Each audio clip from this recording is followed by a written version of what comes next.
بسم الله الرحمن الرحيم. الفيديو ده إن شاء الله هنشرح إزاي نعمل retopology للأجزاء دي من الموديل. في نهاية الفيديو ده إن شاء الله هنوصل للنتيجة دي جوه السبستنس بينتر للبروبس ديت. هنمشي من الأول إن إحنا إزاي بنوضب الهاي بولي علشان نبدأ مرحلة الريتوبولوجي جوه توبوجان، وبعد كده ازاي ان احنا بنجهز اللو بولي عشان نبدا نعمل له يوفيز. بعد كده بعد ما نخلص اليوفيز ازاي ان احنا بنجهز الهاي بولي واللو بولي علشان نعمل لهم بيكنج جوه السبستنس. الفيديو مدته طويله جدا وانا عارف ان مدته طويله، ولكن انا فضلت ان انا اجمع كل الخطوات كلها في فيديو واحد، وهعمل لكم تايم ستامبس كده تحت الفيديو بحيث ان انتوا تقدروا ان انتوا تتنقلوا ما بين الفصول بتاعه الفيديو بكل سهوله، وتقدروا مثلا في الاماكن اللي فيها مثلا زي الريتوبولوجي بيبقى الموضوع شويه روتيني تقدروا انتوا تجروا الفيديو من تحت برضه اليوتيوب تبداوا تشوفوا المراحل كلها. فانا هقسم الفيديو ان شاء الله لستامبس لفصول، بحيث ان انتوا تقدروا تشوفوا الفصل بتاع الريتوبولوجي، الفصل بتاع اليوفيز، الفصل بتاع البيكنج، الكلام ده كله يبقى كله في مكان واحد. ومش شرط ان انتوا تتفرجوا على الفيديو ده مره واحده كله على بعضه، هو حاجه شبه المرجع كده بحيث ان انتوا يبقى عندكم خلفيه للخطوات كلها من البدايه للنهايه، ازاي بنعمل حاجه شبه كده للجيمنج علشان نقدر ان احنا نعملها تكتشرنج جوه السبستنس وبعد كده نوديها للانريل. ولكن فكره الانريل دي هنخليها في فيديوهات جايه ان شاء الله. فيلا بينا نبدا. في البدايه وانا عامل سيلكت لكل السب تول اللي انا عايز اعملها ريتوبولوجي، هاجي من السب تول منيو وهنروح على ميرج واقول له ميرج فيزيبل، وبعدين نختار السب تول الميرج هنا، وانا هاخد بس الجزء ده اشتغل عليه بس علشان يعني نشرح عليه الورك فلو ماشي ازاي وهو بيطبق على اي حاجه موجوده عندنا ليها علاقه بالجيمنج. بعدين هنروح من الجيومتري موديفاي توبولوجي واقول له ديليت هيدن عشان ما يفضلش اي حاجه تانية غير دول بس، وادوس شيفت اف هلاقي ان هم مقسومين بولي جروبس بالشكل ده، الا دول بس لسه مش مقسومين بولي جروبس. فممكن نروح من البولي جروب بولي جروبس من هنا واقول له اوتو جروبس بحيث ان هم كلهم يكونوا مفصولين، وابدا احدد الحاجات اللي انا عايز اعمل لها ريتوبولوجي والحاجات اللي انا مش عايز اعمل لها ريتوبولوجي. يعني لو بصيتوا على الحلق الصغير ده فكده كده الموديلنج بتاعه او البوليجونز والتوبولوجي بتاعته سليمه جدا. لو رحنا كده على الموديل ده كده واخترنا دول عملنا لهم سولو وبدات انا انزل بالسب ديفيجن، فاوريدي عليهم بوليجونز كويسه جدا، فانا دول مش محتاج اعمل لهم ريتوبولوجي. ولكن الحاجات اللي انا هعمل لها ريتوبولوجي هو الجزء ده وكمان الجزء ده والجزء الجلد ده بالجزء بتاع العظمه دوت كده كله على بعضه. فهنخلي دول بعد ما عملت لهم سيلكت هدوس كنترول دبليو علشان يكونوا بولي جروب واحد بالشكل ده كده، وابدا ان انا اقسم الحاجات اللي انا عايز اعملها ريتوبولوجي. وليكن دوت في الاول هدوس كنترول شيفت كليك، بعد كده انفرت وهنروح من السب تول واقول له اعمل لي سبليت للهيدن، فهينزل عندي هنا كده تمام. بعدين هنختار دي كنترول شيفت كليك نسحب في الفاضي اقول له سبليت هيدن، كنترول شيفت كليك نسحب في الفاضي اقول له سبليت. فالثلاث اجزاء اللي انا هشتغل عليهم كريتوبولوجي هو الجزء الاولاني دوت بتاع العظم بالجزء اللي هو الجلد دوت وقطعه الحديد ديت والقطعه اللي فوق دي. بعد ما قسمت الاجزاء اللي انا عايز اعمل لها ريتوبولوجي هنبدا نختار كل سب تول منهم وابدا ان انا احاول ان انا اقلل في البوليجون كاونت بتاعها شويه بحيث لما اجي اعملها ريتوبولوجي ما يبقاش تقيل على البرامج الثانيه، لان مش كل البرامج بتقدر تشيل نفس البولي كاونت اللي زي براش بيقدر يشيل. فهنيجي على الموديل ده لو انتم فاكرين هو عباره عن جزئين، فانا محتاج ان انا ادمجهم مع بعض الاول بعد كده اعمل لهم ديسيميت. فهنيجي على الموديل ده وادوس دبليو، بعدين من الجير ايكون او الكاستمايز ده هقول له ريمش باي يونيون ندوس عليها كليك، وهاجي هنا كده وادوس اكسبت بالشكل ده كده. بعدين هنيجي من الزي بلجن في عندي حاجه اسمها الديسيميشن ماستر هقول له بري بروسيس كرنت هدوس عليها كليك، هيبدا ان هو يعمل بروسيس للموديل ويبدا ان هو يشوف البوليجونز كاونت وكل الحاجات ديت. بعد ما يخلص هرجع تاني على الزي بلجن واقول له ديسيميت كرنت، احنا هناخد 20% من البوليجون كاونت اللي موجود، فاقول له ديسيميت كرنت بالشكل ده، فهيديني موديل في الاخر بالمنظر ده كده معمول له ديسيميشن وخفيف شويه على الجهاز وعلى البرامج الثانيه اللي احنا هنعمل عليها ريتوبولوجي. بعد ما خلصت كده هاجي من هنا اكسبورت ونختار المكان اللي هنعمل فيه اكسبورت كده. خلصنا اول موديل، بعد كده نروح على الموديل الثاني اللي هو دوت مش محتاج ان انا اعمل فيه اي حاجه لان هو قطعه واحده. فهنيجي من هنا المنيو اللي موجوده عندي دي انا حاططها عندي هنا في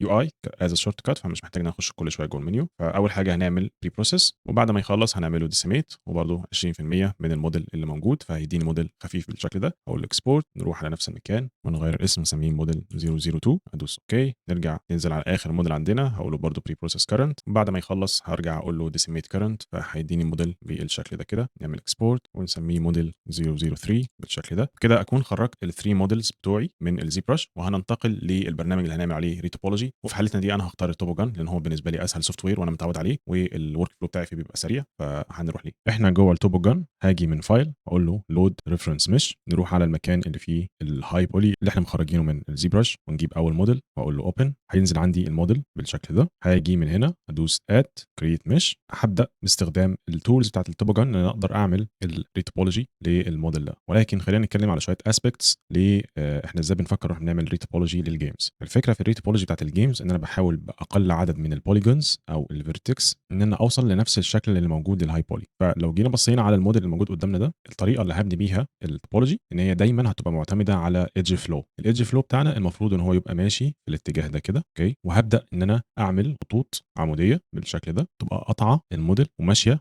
بflow بالشكل ده كده، ولكن آخُد في الاعتبار إن في الحتت اللي هيكون فيها الشكل غير منتظم زي المكان ده كده مثلًا، هنبدأ إن إحنا نكسّر شوية الedge flow ده ونعمل vertices أو نعمل edges تغطي المكان ده. الفكرة في الgame workflow إن أنا باعمل حاجة شبه الcage أو القفص باحتوي بيه الhigh poly، هنشوف وإحنا شغالين إزاي بنعمل الحاجة ديّة جوّه التوبوجان. مش هاتكلم أوي عن أساسيات التوبوجان لإن في already فيديو على القناة بنشرح فيه كل حاجة تخُص التوبوجان وبنتكلم إزاي أصلًا نعمل retopology جوّه البرنامج، فهنخش على طول في الشغل ونبدأ على طول نشتغل. هاجي أول حاجة بالtubes ديّة وهابدأ إن أنا أعمل tubes ولكن هنخلّي عددهم مثلًا 20 بالشكل ده، وهابدأ إن أنا آجي هنا أسحب line كده وأسحب line هنا كده، أدوس right click يعمل لي الedges بتاعتي والpolygons بالشكل ده. بعدين هنيجي بالselect أختار الedges ونيجي هنا كده وأقول له connect edges كذا مرّة، حاجة بالشكل ده كده، لحد ما يبقى الfaces عندي إلى حدٍ ما مربعة بالطريقة دي، أوكي، جميل جدًا. بعدين نختار point كده وأدوس F علشان يعمل عليها focus. هابدأ إن أنا أtrace الdisplacement بتاع الhigh poly، فهنيجي في البداية نعمل point هنا كده، point هنا، وأبدأ أختار الأماكن اللي فيها الhigh points، وليكن مثلًا إحنا لو بصينا كده على الcurve ده بتاعنا بالشكل ده كده، فأنا ما ينفعش إن أنا آجي أعمل point هنا وأعمل point هنا وأعمل point هنا وأروح موصّلهم بالشكل ده كده، فأنا ما قدرتش إن أنا أعمل trace مضبوط للsurface اللي تحتي. علشان أعمل trace مضبوط لازم أعمل point هنا بحيث إن يبقى الline جاي كده، بعدين أعمل هنا كده point، نعمل هنا كده point، نعمل point هنا، point هنا، ونوصّل كده بحيث إن هو يtrace الdisplacement بتاع الsurface. ونبدأ إن إحنا طول ما إحنا ماشيين نعمل points بالشكل ده، ولو حسيت في أي لحظة من اللحظات إن الpoint بتاعتي مش ماشية مضبوط مع الsurface بابدأ إن أنا أعدّلها، وبعد ما أخلّص نرجع إن إحنا نكمّل، واحاول طول ما أنا شغال ألِف بالview بتاعتي علشان أشوف أنا ماشي مضبوط على الpoints والّا لأ. دايمًا باختار الpeak areas أو أعلى نقطة موجودة عندي علشان الpoint تقدر إن هي تغطيها والsurface يقدر إن هو يغطيها. نفضل مكمّلين، نيجي هنا كده، هنا كده وهنا كده، ونفضل مكمّلين ونبدأ طول ما إحنا ماشيين نعدّل الpoints بتاعتنا مضبوط، هنا كده مثلًا هنا، نفضل ماشيين بالشكل ده، وأول ما أحس إن أنا وصلت لمنطقة أنا مش قادر أحدد فيها الpeak point بتاعتي فين، بابدأ إن أنا أعمل كده وأrotate بحيث إن الlight يتغيّر وأقدر إن أنا أحدد وآخد قرار الpoint بتاعتي المفروض تبقى ماشية فين أو الplacement بتاعها فين بالضبط. نفضل ماشيين بالطريقة دي كده لحد ما نخلّص اللفة دي كلّها. طبعًا هو بيعتمد كثافة الpoints بتعتمد على الfinal poly count المسموح بيه إن أنا أشتغله، يعني لو أنا مثلًا محدد لي أشتغل بإن أنا أطلّع في الآخر poly count وليكن مثلًا 5000 polygon مثلًا أو triangle، فأنا لازم الرقم ده ما أعدّيهوش، وبابدأ إن أنا زي ما أكون إيه، أفلتر كده الpoints وما أزوّدش فيهم، وأبدأ إن أنا أشتغل بحاجة low res شوية، ولكن أنا لو معايا سماحية إن أنا أزوّد polygons وأزوّد triangles، بابدأ إن أنا باصرف شوية في الpoints وأبدأ إن أنا أزوّدهم وما باخدش بالي منهم أوي يعني، باشتغل عادي بطبيعتي خالص يعني إن أنا أطلّع أحسن quality ممكنة للlow poly بتاعي. نفضل ماشيين بالشكل ده كده، وأنا كل شوية باحاول إن أنا أغيّر الlight علشان أشوف باعمل إيه، أخلّي الدنيا ماشية بالشكل ده. أنا عارف إن الline ده أو الsurface ماشي بcurve هنا كده، ولكن إحنا عايزين نحافظ إلى حدٍ ما على الedge flow، فهافضل محافظ على الedges دي بالشكل ده، واحاول أمشي مسافات متساوية. أنتم لو ملاحظين هتلاقوني ماشي مسافات متساوية ما باغيّرش فيها أبدًا. نيجي من هنا كده، نحاول نقفل كده، نيجي كده ندوس هنا، ونفضل ماشيين نفس المسافات المتساوية shift B ونقفل دي كده. كده يبقى خلّصنا الround دي كلّها على بعضها كده، تمام، تمام. تعالوا نقفل بقى، نيجي بقى نقفل الحتت اللي تحت دي. لو بصيتوا هنا ما اقدرش إن أنا آجي من هنا وأعمل point تحت هنا كده، وأعمل point هنا، وبعد كده آجي ألحم أعمل هنا face بالشكل ده، لإن الface ده أنا لو بصيت له من الجنب ده هنا هتلاقوا إن الlow poly هو ده، وده الhigh poly، فالجاب أو الفرق ما بين الhigh poly والlow poly ده هيعمل لنا مشاكل، ومش هيدّينا نفس الشكل بتاع الhigh poly. أنا زي ما قُلت بنحاول نحافظ على نفس شكل الhigh poly، فإلى حدٍ ما أنا لازم الlow poly بتاعي يبقى قافل مضبوط أو عامل زي cage مضبوط على الhigh poly بتاعي، وأقدر إن أنا أcapture كل details. فمحتاج إن أنا آجي على الface ده وأقسمه، لو جينا مثلًا هنا كده ونقسمه بالشكل ده كده، بحيث أنا لو بصيت عليه من هنا ألاقيه إلى حدٍ ما يعني شوية، وممكن نطلع هنا كده point ونطلع هنا نعمل point بالشكل ده كده، ونحاول إن إحنا نقرّب الpoints شوية من بعضها علشان ما يكونش في أي فرق في الsurface ما بين الhigh وما بين الlow. كده أنا قدرت إن أنا عارف أنا هامشي المسافات بتاعتي شكلها عامل إزاي بالشكل ده، فأقدر دلوقتي إن أنا مثلًا لو جينا هنا كده نقدر نمشي نفس المسافات دي بالشكل ده، وأفضل مكمّل لحد ما نعمل الloop التانية بالشكل كده، وإحنا كده إيه قفلنا الshape بتاعنا مضبوط. بعد كده هنبدأ نبني، ولكن هادوس right click وأدوس space وأدوس make faces، وأبدأ إن أنا أعمل faces بتاعتي بالشكل ده كده، وأبدأ أقفل طول ما أنا ماشي، يعني أحاول أحافظ إن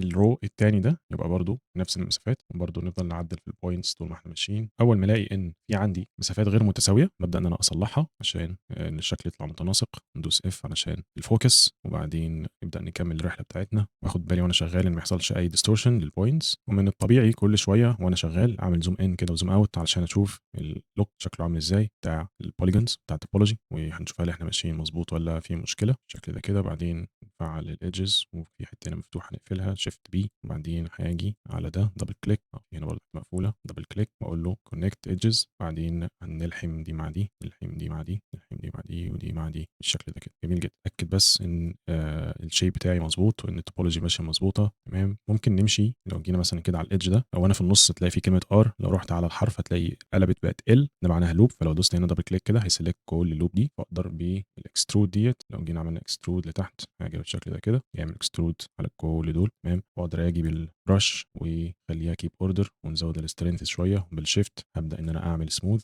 للاماكن دي، البوينتس دي، بحيث ان هو يظبط المسافات ما بينهم ويديني شكل متناسق تمام 100. بعدين هنيجي بقى نعمل رو تاني هنا، هنعمل صف تاني من الخطوط، ولكن هحاول ان انا ابدا اضم بوينتس والحمها ببعضها علشان تبدا تمشي مع الكاونت القليل اللي هنا ده. هو كل الفكره في اللو بولي ان انا في الحته اللي فيها ديتيلز بزود بوليجونز، وفي الحته اللي مش محتاجه ديتيلز بقلل البوليجونز على قد ما نقدر، علشان نقدر نحافظ على الكميه القليله اللي احنا شغالين بيها في ايدينا من البوليجونز، ونطلع شكل كويس لو وجميل، والبيكنج بتاعه يبقى كويس. فهنيجي مثلا على كل 3 بوينتس كده، وابدا ان انا نعملهم بالشكل ده، نلحم مثلا دي في دي كده هنا، والحم دي مع دي، نلحم دي مع دي بالشكل ده. بعدين نيجي على 3 بوينتس دول، ممكن ان احنا نلحم ده مع ده، نلحم ده مع ده. طبعا يعني الحاجات دي احنا ممكن بقى نعدلها، ممكن اجي من هنا كده واعمل كده واعمل كده هنا، واجي على الايدج ده ونشيل الايدج ده خالص ونجيب دي هنا كده. نبدا بقى ايه نظبط شويه الكونكشن ما بين دي ودي، برده بنفس الطريقه كل 3 بوينتس هنيجي نعمل بوينت واحده بالشكل ده، نلحم دي مع دي، نلحم دي مع دي مثلا هنا كده، حاجه بالشكل ده كده. وابص على الكونكشن بتاعي، بص على السيلويت اللي انا بعمله، ان انا باجي من هنا كده وابص على السيلويت ده، ممكن نلاقي هنا الدنيا مش الطف حاجه. فلو جيت عملت رايت كليك على ده وزودت ايدج،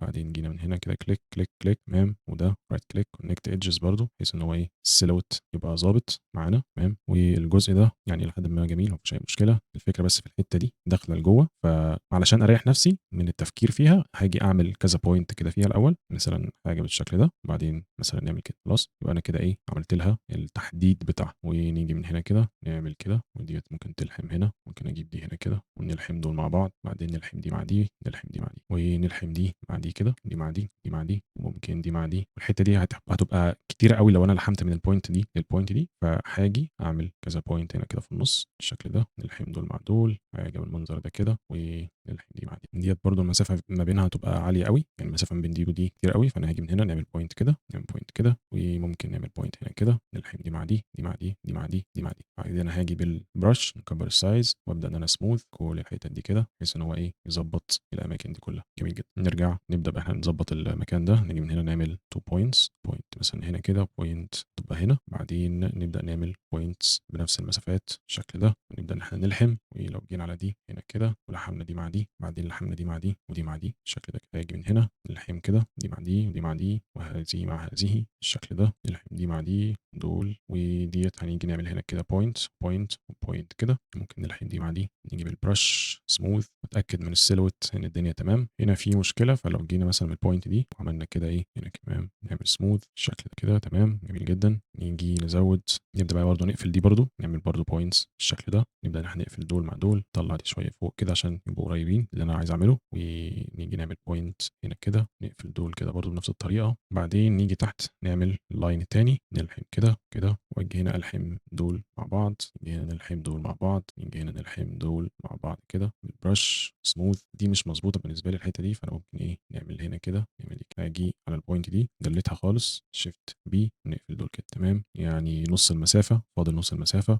نيجي هنا نعمل دي مع دي مع دي مع دي، نعمل نختارها وبعد ندوس اف علشان يفوكس عليها، ونعمل برضو نمشي، يعني نحاول نمشي برضو نفس المسافات حاجه بالشكل ده. طبعا المكان ده ضيق، فاحنا مش محتاجين نعمل صفين من البوينتس، هنكتفي بصف واحد بس. ولكن ايه الفكره في ان احنا بننتقل من الهاي بولي او الكاونت العالي للكاونت القليل بالترانزيشن اللي احنا بنعمله في النص ده. نيجي هنا كده نبدا نلحم بوينتس دي، القريب يجي مع القريب ليه، البوينت القريبه يعني تعملها بريدج مع البوينت القريبه ليها. هنا ممكن نعمل بوينت ثانيه، وهنا نفس الكلام. يعني هو الموضوع كله روتيني شويه، فبرضه بنحاول ان احنا ايه ما ناخدش فيه وقت قوي، علشان لو في حاجه مهمه تاخد حقها في الفيديو. عشان كده بتلاقوني بجري شويه الحتت اللي انا فيها شغل روتيني شويه، مش محتاج ان انا يبقى فيها شرح قوي، نقصها لان هي ما هو الا توصيل بوينتس لا اكثر ولا اقل، والموضوع مش مستاهل يعني. تمام، نيجي كده زي ما انتوا لو بصيتوا هتلاقوا ان انا بعمل هنا كذا لاين الموضوع ده الحته دي زي ستيج 1، بعدين الجزء اللي في النص ده ستيج 2، والجزء اللي تحت ده ديت ستيج 3. فبنروح من الهاي لللو بترانزيشن، بنقعد نضم اكتر من بوينتس كده بالشكل ده. طيب ليه بنعمل مثلثات تريانجلز؟ لان كده كده اصلا المش ده او الاوبجكت ده لو دخل للجيم انجن، الجيم انجن اصلا هيعمل ترانجليت بوينتس دي كلها او للفيسز دي كلها، فعشان كده احنا بنعملها كده من دلوقتي عادي جدا يعني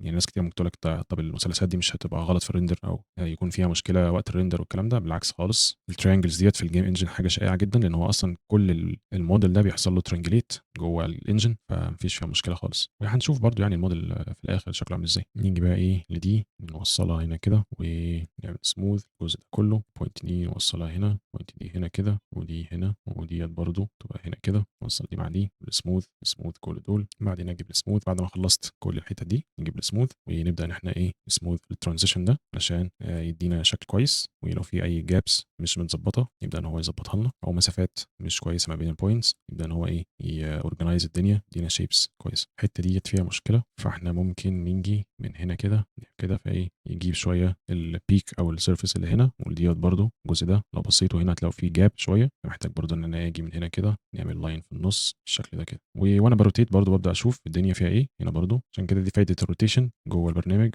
الحته دي ممكن نيجي باللاين ده ننزله لتحت هنا كده ونشيل ده كده، بعمل روتيت عشان اشوف الدنيا فيها ايه. تمام، بعدين نيجي بالسموث ونسموث كل الحتت دي فالدنيا تتظبط معانا. جميل جدا. طيب تعالوا نقفل بقى الجزء اللي فوق. اوكي، طيب البوينت دي نعمل كده فوكس عليها، نبدا نقفل كل دول. يعني البوينت دي انا لو بصيت كده الاقي ان هي مش فارقه لو حطيت هنا بوينت او مفيش، لان السيرفيس تمام، فممكن ندمج تو بوينتس دول مع بعض. وهنا نفس الكلام، وهنا السيرفيس ده محتاج ان يكون فيه بوينت هنا كده، فخليها موجوده. هو الحاجه الفاصله في فكره ان في بوينت او مفيش بوينت هو السيرفيس. هل انا ماشي مع السيرفيس مظبوط؟ هل في جاب ما بين الهاي بولي واللو بولي ولا لا؟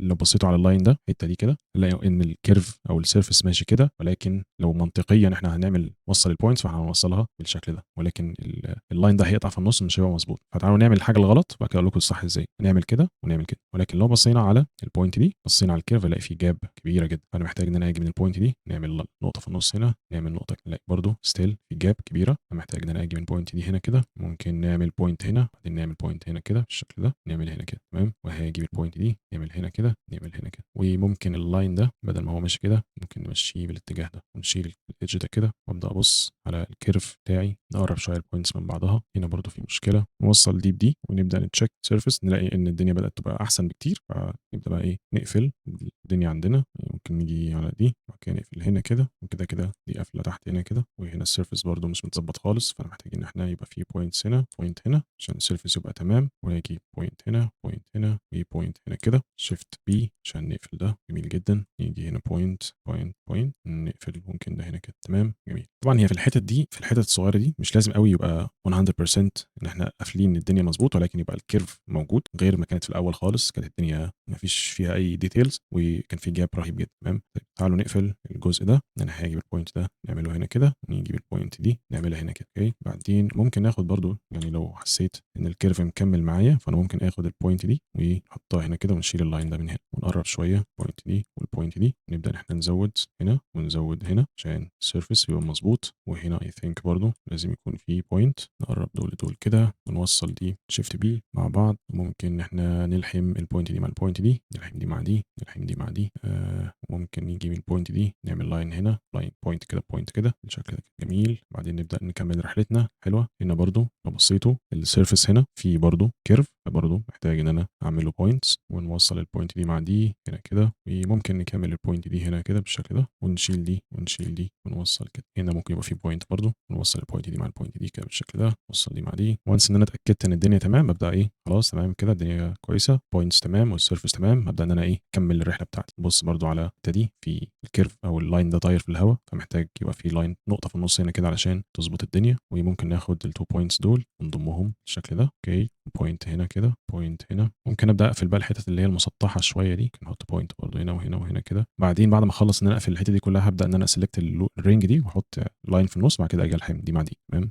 نجيب دي هنا كده، وممكن أحط point هنا، نلحم دي مع دي، نلحم دي مع ديّة، دي مع دي بالشكل ده، ودي هنا كده، ودي هنا كده. بنحاول إن إحنا نmatch الpoints مع بعضها، نmatch الlines مع بعضها، ولو في أي مشكلة في الmatching بابدأ إن أنا إيه، يا إما نزوّد point يا إما نشوف لها ترتيبة تانية أو حل تاني. هنا ديّة محتاجة line هنا 2 points كده، ودي برضه نفس القصة. أوكي. هو إحنا ممكن نعمل حل كويس بما إننا كده هنزوّد points، فأنا ممكن آجي أdelete الedge ده ونروح على آخر الedge ده فين، هنا أهو، نختاره وندلته، وبعد كده نختار كل الline ده كده، أقول له delete edges خلاص. بعد كده آجي من هنا كده بالspace أقول له make faces، وأبدأ إن أنا إيه، نmake faces كده، بدل ما كل شوية نعمل point ونوصّل، نعمل point ونوصّل، بعد كده نوصّل. فمن الأول نوصّل مضبوط، نفضل ماشيين زي ما أنتم شايفين كده. أنا ماشي الpoint بتاعتي ماشية على الedge، ماشية على الedge ده. لو بصيتوا هنا كده، لو ماشي على الedge ده، فما أجيش أعمل point هنا وبعد كده أروح أعملها هنا كده، ألاقي في gap كبيرة كده، لازم الpoint دي تبقى هنا كده، تمام. موضوع روتيني شوية، وممكن يبقى في بعض الأوقات رخم، والواحد ممكن يزهق منه ويبدأ يقول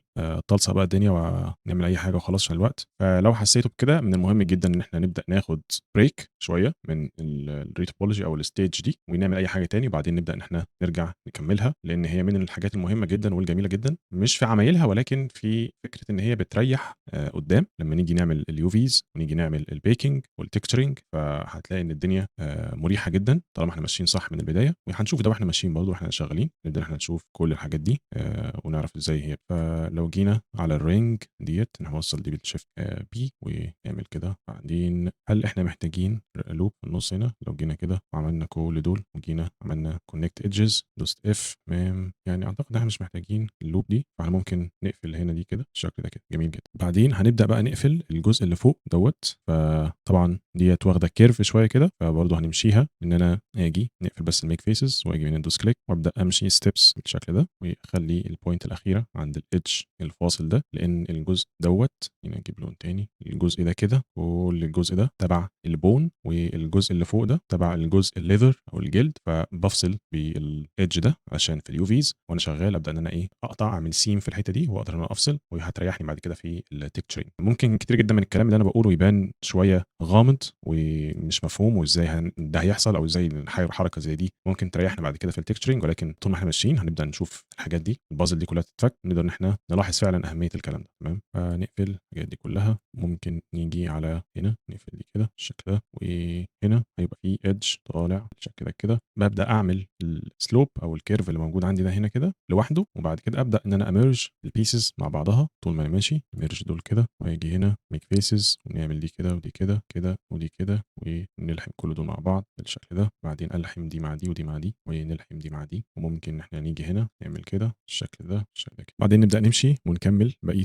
الأجزاء. لو بصينا على الجزء ده هنلاقي برضه إن في عندنا المفروض اللاين يمشي، نقفل بس الميك فيسز ويمشي بالاتجاه ده، ودايما بمشي بمحاذاة البوينتس اللي موجودة عندي فوق هنا دي، تمام بالشكل ده. نقفل دي كده، نقفل دي، نقفل دي، ونقفل دي. هنلاقي إن اللاين ده المفروض إن هو يمشي بالشكل ده، ومفروض إن هو يبقى فيه بوينتس هنا كده جوه. لو جينا قفلنا دي مع دي كده، وقفلنا دي مع دي كده أهو، ولازم يبقى فيه، ممكن ديت نجيبها هنا البوينت كده، ودي هنا كده، عشان نحافظ على السيم بتاع اليوفي اللي احنا قلنا عليه. ونيجي هنا كده نقفل دي مع دي كده، اللي هو السيم اللي هيبقى موجود هنا ده، اتاكد ان هو كل حاجه تمام. اوكي دوت. ممكن نجيب بوينت هنا وهنا بالشكل ده، نجيب دي مع دي ودي مع دي ودي مع دي، ونقفل دول كده بالشكل ده كده. وبحاول ان انا اشوف الجزء ده من الكيرف او من الجسم او من البادي بتاعي شكله عامل ازاي، عشان اقدر ان انا اعمل له بوليجونز بالشكل ده مثلا. والجزء ده نيجي هنا كده نعمل كذا بوينت، نقفل دي مع دي ودي مع دي ودي مع دي بالشكل ده. بعدين محتاجين ان احنا نعمل، طبعا هو في مشاكل شويه بتقابلنا في الموديلنج واحنا شغالين في مرحله الموديلنج، احنا ما بنبقاش واخدين بالنا منها وبتبدا تظهر في ريتوبولوجي، زي الفراغات اللي موجوده جوه هنا دي. مش ضروريه قوي بالنسبه لي ان هي تبقى موجوده، لان هي مش هتضيف حاجه للموديل، وفكره ان انا اعمل لها تريسنج ريتوبولوجي هتبقى متعبه جدا. انا فضلت ان انا اسيب المشاكل دي بحيث ان هي تقابلنا في ريتوبولوجي، واقدر ان انا احلها معاكم واوريكم ازاي بتتحل. فاحنا لو بصينا عندنا في الحته دي هنلاقي ان الجزء ده جوه قوي، وده برده نفس الكلام، يعني بصيتوا كده تلاقي الحته دي جوه جدا وفي فراغات، فده الريتوبولوجي بتاعي هيبقى صعب وهتعمل لنا مشاكل كتير جدا في البيكنج. فانا محتاج ان انا اقفل الاماكن دي مظبوط. وطبعا لو لفيت على الموديل كله، لو مثلا بصينا على تعالوا مثلا سيلكت دي ونعمل كده اف فوكس، هتلاقي برده ان في مشاكل ممكن تقابلنا في الحتت اللي جوه دي، ان هي مش هتبقى سهله علينا ان احنا نعمل لها ريتوبولوجي. تمام، فالافضل ان احنا نقفلها ونقرب التو موديلز من بعض بحيث ان هم يقفلوا الجابس دي. فهنرجع خطوه لورا للزي برش نحل المشكله دي، بعد كده نرجع نكسبورت تاني الموديل ونعمل له ابديت جوه التوبوجان ونبدا نشتغل عليه تاني. احنا جوه الزي برش وابدا ادور على الموديل بتاعنا اللي هو ده. تمام، ولكن ده النسخه اللي معموله ديسيميشن، فانا محتاج برضو ارجع خطوه لورا ونروح على النسخه اللي قبل الديسيميشن. لو بصينا على البونز هنا دي وعملنا كده والت وكليك على الجزء الجلد ده وتشغل الاكيو كيرف، هبدا ان انا ازق الموديل بتاعي بحيث ان انا اقفل الفراغات دي خالص. ممكن اشيل الاكيو كيرف بالشكل كده، وهنيجي على البراش سكيل اللي هي 0.2 مثلا، ابدا ان انا ابوش الحتت دي بحيث ان انا اقفل الجابس دي وما تتعبنيش في الموديلنج. ممكن احنا نقفل كل الحاجات دي ونشوف بس الاجزاء اللي احنا عايزينها. وبرده ممكن نعمل حركه لذيذه، نروح على البونز خلاص ونشوف الجزء الجلد ده وهاجي السيمتري، واحنا عايزين بس الحته دي نطلع ننزل تحت على الجزء بتاع الجلد، نبدا ان احنا نشتغل على الحته دي بكل اريحيه، ونبدا نقفل الفراغات واي جابس انا مش محتاجها، بحيث ان يبقى الريتوبولوجي للاماكن دي سهل ولذيذ وما يتعبناش بالشكل ده كده. نلف من كل الزوايا برضو عشان نشوف بنعمل ايه. يعني اخلي الموف براش بتاعتي حركتها كده جنتل وانا شغال، بحيث ان انا يا دوب بس اطبع التو سيرفيسز على بعض، ما يحصلش اي جابس تضايقنا في الريتوبولوجي، وافضل ماشي كده لحد ما نخلص كل الدايره بتاعتنا. طبعا ده بيرجع للارت دايركشن برضو، يعني لو الاماكن دي هيبقى عليها فوكس قوي وهتبان مثلا كلوز ابس وانا محتاج فعلا ان يبقى في جابس، فبيبقى مسموح لينا ان احنا نعمل كده، ولكن هي هتاخد وقت في الريتوبولوجي. فلو احنا فعلا مثلا تريلر او اي حاجه من الحاجات دي او اي حاجه عليها فوكس محتاجين ان يبقى في جابس عشان نبين مدى واقعيه الخامات وكده، فتمام بنسيبها ونبدا ان احنا بقى نتعامل معاها في الريتوبولوجي ونفضل ماشيين وراها واحده واحده. ولكن هي هتاخد وقت كتير جدا، محتاجه ديتيلز كتير، محتاجه بوليجونز كتير، ومحتاجه بوينتس تريانجلز كتير. مش ايديال ان احنا دايما نسيب الموضوع ده الا لو احنا محتاجينه فعلا. تمام، ولكن في اغلب الاحوال لازم نقفل ولازم نتاكد ان الجابس دي مش موجوده علشان ما تعمل لناش مشاكل في الريتوبولوجي. دايما هقول ناخد راحتنا واحنا شغالين، محدش يستعجل. اي نعم الموضوع بيبقى متعب مرهق وانا عايز اشوف نتيجه بسرعه، لكن كل يوم بنبني طوبه فوق طوبه لحد ما نخلص الشغل بتاعنا. فناخد راحتنا وما نستعجلش خالص، كل مرحله مهمه، ولو اتسرعنا في مرحله من المراحل فاعلموا اكيد ان ده هياثر على المرحله الثانيه. فخلصنا الجزء اللي تحت، نيجي على الجزء اللي فوق نلاقي الحته دي محتاجه تتظبط. انا هاجي اعملها كده، ودي نفس الكلام الطريقه ديت كده الشكل كده. نقفل دول. طبعا الاكيو كيرف مع الموف بيخلي البوشنج دقيق جدا، ويعني ما بيبوظش حاجه في الموديل، ما يعملش اي ديستورشن، تبقى الدنيا كويسه. يعني نبدا نزق كل الحاجات دي، كل الحاجات اللي انا حاسس انها هتعمل لي مشاكل ببدا ان انا اقفلها وازقها بحيث اتجنب المشاكل دي في التوبوجان وفي الريتوبولوجي. هي مش هتضيف حاجه جديده للموديل، يعني هي حفر هتضايقنا في الريتوبولوجي، فهي مش هتضيف حاجه. يعني فمن الافضل ان احنا الباب اللي يجي لك منه الريح تسده واستريح. تمام، اللي برده بالشكل ده كده كده احنا قفلنا الجزئيتين دول. هقول له سب تول ميرج فيزبل، بعدين هنروح على الميرج فيزبل وهناخد دي بس ديليت هيدن، هيقول لي في سب ديفيجن، تشيل السب ديفيجن، ديليت هيدن، بري بروسيس كارنت، استنى لما يخلص. او قبل بري بروسيس كارنت المفروض ان احنا ندوس دبليو، بعدين نعمل مش ريمش باي يونيون عشان يلحم الاجزاء مع بعضها، بعد كده نقول اكسبت، بعدين بري بروسيس كارنت، بعدين نعمل ديسيميت كارنت، بعد كده نرجع تاني نعمل اكسبورت نختار المكان بتاعنا، بعدين هنيجي من التوبوجان اقول له فايل، اقول له بعد كده ريلود ريفرنس مش، استنى لحد ما يخلص ويبقى هو كده عمل لنا ابديت للمش بتاعنا. ولكن طبعا احنا هنلاقي شويه مشاكل في الاجزاء يعني نفسها. هندوس كنترول اي، بعدين هاجي من موديفاي نروح على موديفاي فيرتسيز واقول له كونفورم، علشان من الموفينج اللي احنا عملناه في فرق ما بين الريفرنس وما بين الريتوبولوجي اللي احنا عاملينه. فالكونفورم ده هو بيعمل زي بروجكت كده بتاعت الزي برش، فبيبدا ان هو يصلح لنا اي مشاكل موجوده في الموديل بتاعنا. تمام، طيب نيجي بقى نكمل الاجزاء دي ونبدا ان احنا نشوف احنا عايزين نعمل ايه. نمشي ستيبس كده وناخد في الاعتبار البوردر اللي احنا عايزين نبنيه، واشغل الميك فيسز علشان يبقى سهل عليا ميك فيس لكل ايدج ولكل فيس انا بعمله بسرعه كده بوينتس بسيطه بالشكل ده. بعدين نيجي هنا نعمل كده دي مع دي، دي مع دي مع دي، وهي المفروض ان هي يكون في بوينت كده ممكن تيجي من هنا كده بالشكل ده. بعدين نيجي بميك فيسز نعمل هنا كده ونمشي الستيبس بتاعتي بالشكل ده كده. كل ايدج انا بعمله برجع اشوف الفيو بتاعتي شكلها عامل ازاي، وعلى اساسه باخد قرار هنعمل ايه. تمام، الحته دي مثلا المفروض ان يبقى هنا في ايدج وهنا ايدج بوينت اقصد، وهنا بوينت بوينت، وممكن هنا كده بوينت وهنا بوينت، ونلحم دول دي في دي كده. تمام، هاجي هنا بالشكل ده، بعدين نيجي هنا نعمل كده كده ونيجي نيجي على دي بالشكل ده. هنا محتاجين يبقى في 2 بوينتس هنا وهنا، هنا وهنا، نلحم، بعدين نلحم دي في دي. ممكن على دي نبدأ نعمل هنا كده مثلًا، تمام. وهنيجي بالmake faces نمشي بالشكل ده، ونبُص هنا كده بالF هنلاقي إن محتاجين point هنا عشان تقفل على دي، ونزق الpoint دي شوية كده. نيجي هنا نعمل كده عشان نجيب الedge اللي فوق، نقرب الpoint دي، نبدأ إن إحنا نمشي الsteps بتاعتنا بالشكل ده. بعدين نعمل الborder بتاعنا حاجة كده، جميل. نبدأ نكمل، هنجيب البرش ونتأكد إن الborder ده مقفول smooth بكليكات بسيطة كده. بعدين نيجي نعمل كده bridge points دي ونعمل points دي. بعدين نعمل هنا كده وأقول له connect edges، connect دي مع دي، connect دي مع دي، أتأكد إن الدنيا مضبوطة. هو أكتر حاجة هتاخد مننا وقت هو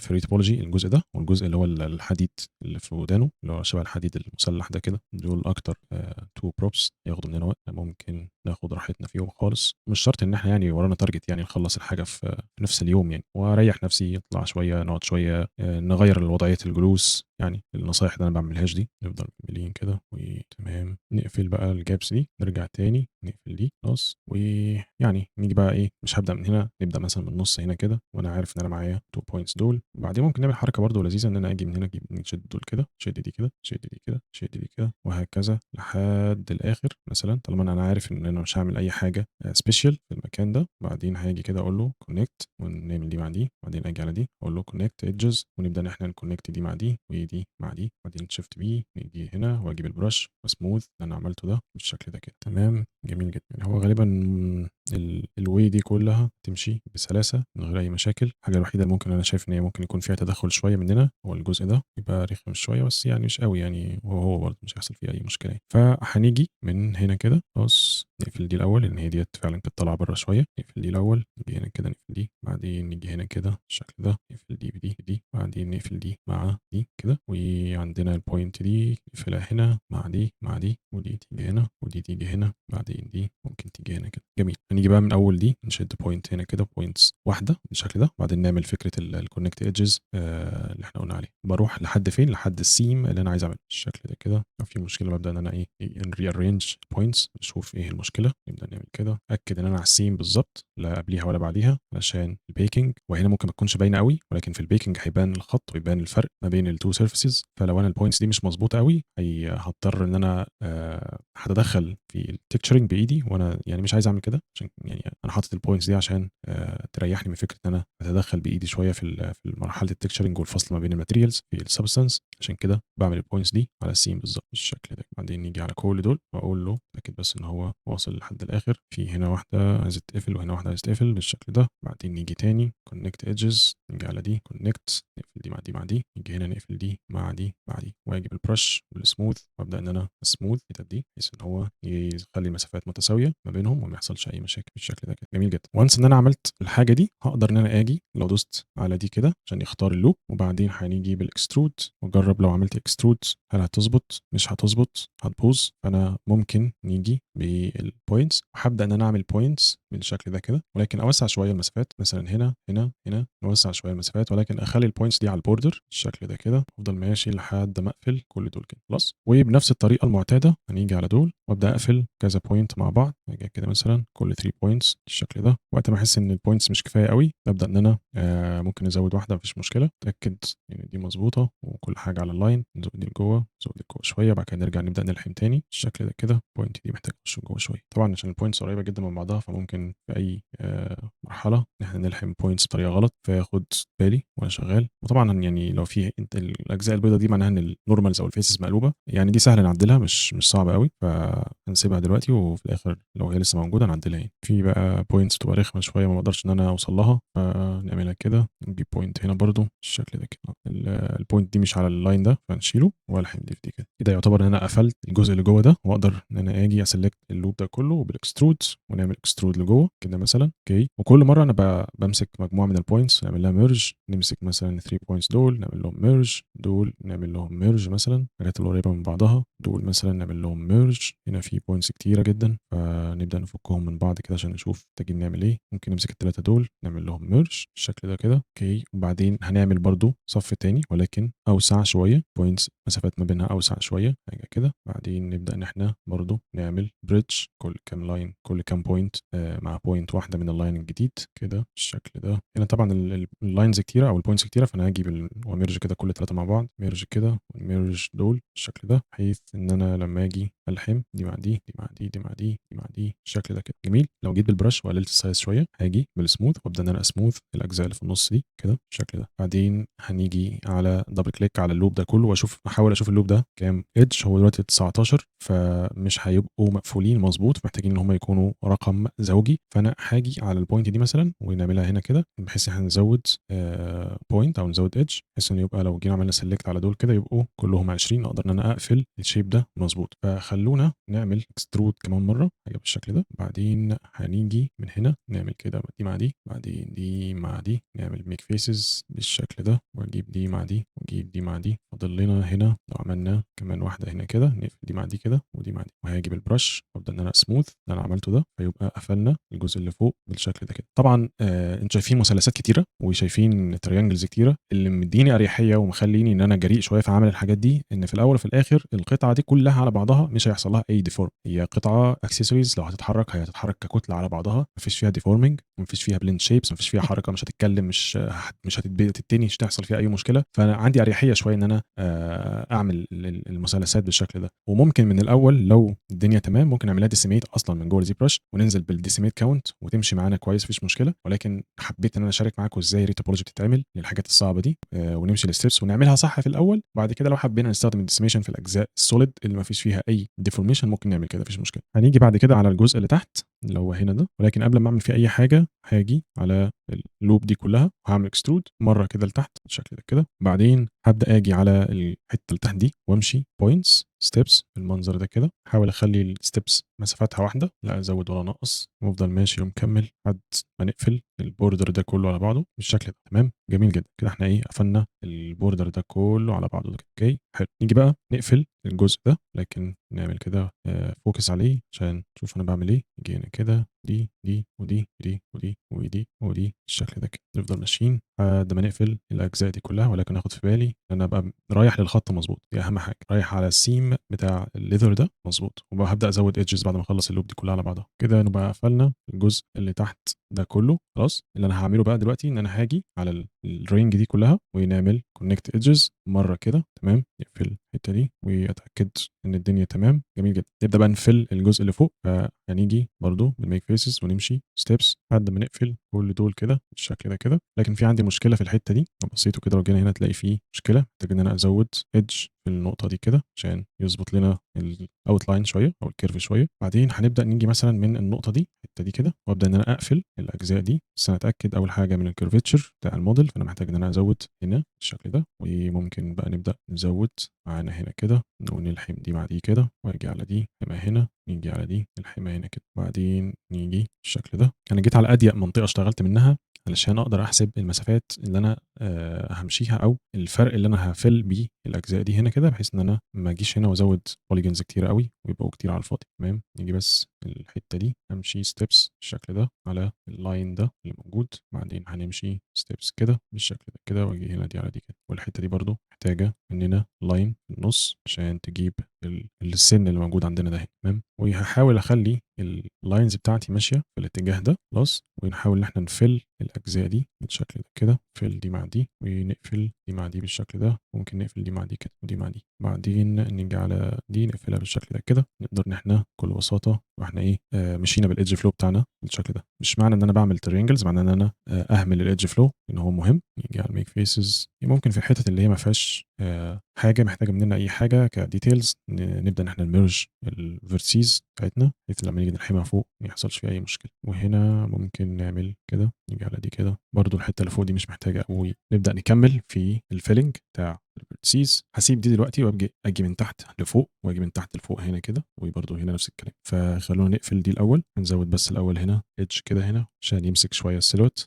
أوكي، ومحتاجين هنا يكون في line بالشكل ده، نفس الكلام هنا كده. تمام، نجيب الpoint دي هنا شوية، هنشيل الmake faces وهنجيب الpoints كده. بعدين نجيب الpoints كده وكده، وهنا هاجي على دي ونعمل هنا برضه بالشكل ده حاجة كده، كده وكده كده. ممكن نجيب دي هنا كده ونجيب دي هنا، بعدين نبدأ إن إحنا نلحم دي مع دي مع دي دي مع دي كده تمام. بعدين بالميك فيسز ونبدأ إن إحنا نكريت فيسز بالشكل ده، نبدأ إن إحنا نوصلها كده عشان تكون ماشية مع الإيدج فلو بتاعنا بالشكل ده كده. بعدين نيجي من هنا نطلع بالشكل ده كده، هبدأ آجي من هنا دلوقتي أقفل الجزء ده بالشكل ده كده تمام. بعدين بالميك فيسز ونعمل كده، نيجي بقى نقفل دول بالشكل ده، نبص على السيرفيس ده هنلاقي إن في هنا بوينت لازم تتحط بالشكل ده كده، ونبدا نوصل يعني البوينتس الكتيره دي نحاول ان احنا نبدا نقللهم طول ما احنا ماشيين كده جرادولي، بحيث ان نوصل لحاجه معقوله في الاخر هنا ما تتعبناش. بعدين نيجي على الادجز دي اقول له كونكت ممكن كمان مره، ونخلي دي كده ونوصل دي مع دي بالشكل ده، وهاجي هنا نوصل التو بوينتس دول مع بعض، ونوصل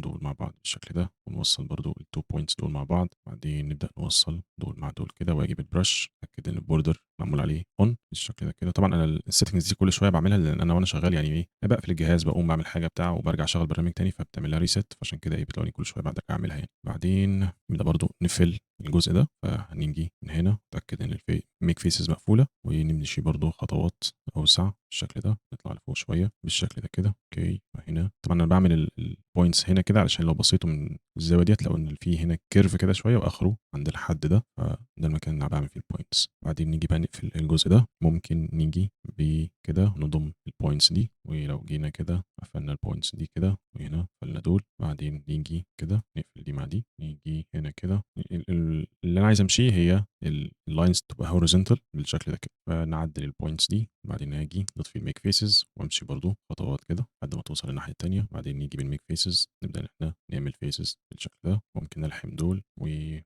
هنا كده نعمل بوينتس هنا كده بالشكل ده، نلحم دي مع دي، ممكن نلحم دي مع دي كده، واجي بالبرش وابدا ان انا سموث اللي انا عملته ده كده. وبعدين نلحم دول، نيجي هنا كده برضو نعمل هنا لاين بالشكل ده كده، ونيجي هنا كده برضو ممكن نقفل ده كده، نسحب دي هنا نسحب دي هنا، وهنحتاج بوينت في النص بالشكل ده. عايز اشوف هل محتاجين هنا بوينت او لا، اي ثينك ان احنا محتاجين، ممكن نجيب البوينت دي هنا وبعد كده نجيب البوينت دي هنا كده بالشكل ده، ونزق دي شويه كده، نحط بوينت هنا ونبدا نمشي عشان نعمل البوردر دوت. برضو اجي هنا هقفل الحته دي هنا ديت فيها شويه لعب، فمحتاجين ان احنا نمشي مع البوينتس او مع السيرفيس، فهنشيل الميك فيسز وخلينا نمشي بالشكل ده كده. وهنا السيرفيس برضو في ديسبيسمنت كده لازم نمشي معاه، لازم نمشي مع البوينتس بتاعته او مع السيرفيس نفسه علشان البيكنج ما يحصلش مشاكل. طبعا ما اقدرش ان انا الحم التو بوينتس دول مع بعض، لان انا لو بصيت على البوينت دي من هنا هلاقي ان الكيرف ده فيه مشكله كبيره، فمحتاجين بوينتس بالشكل ده عشان تمسك الكيرف. والبوينت دي نيجي من هنا كده نبدا نمشي على السيرفيس عشان نجيب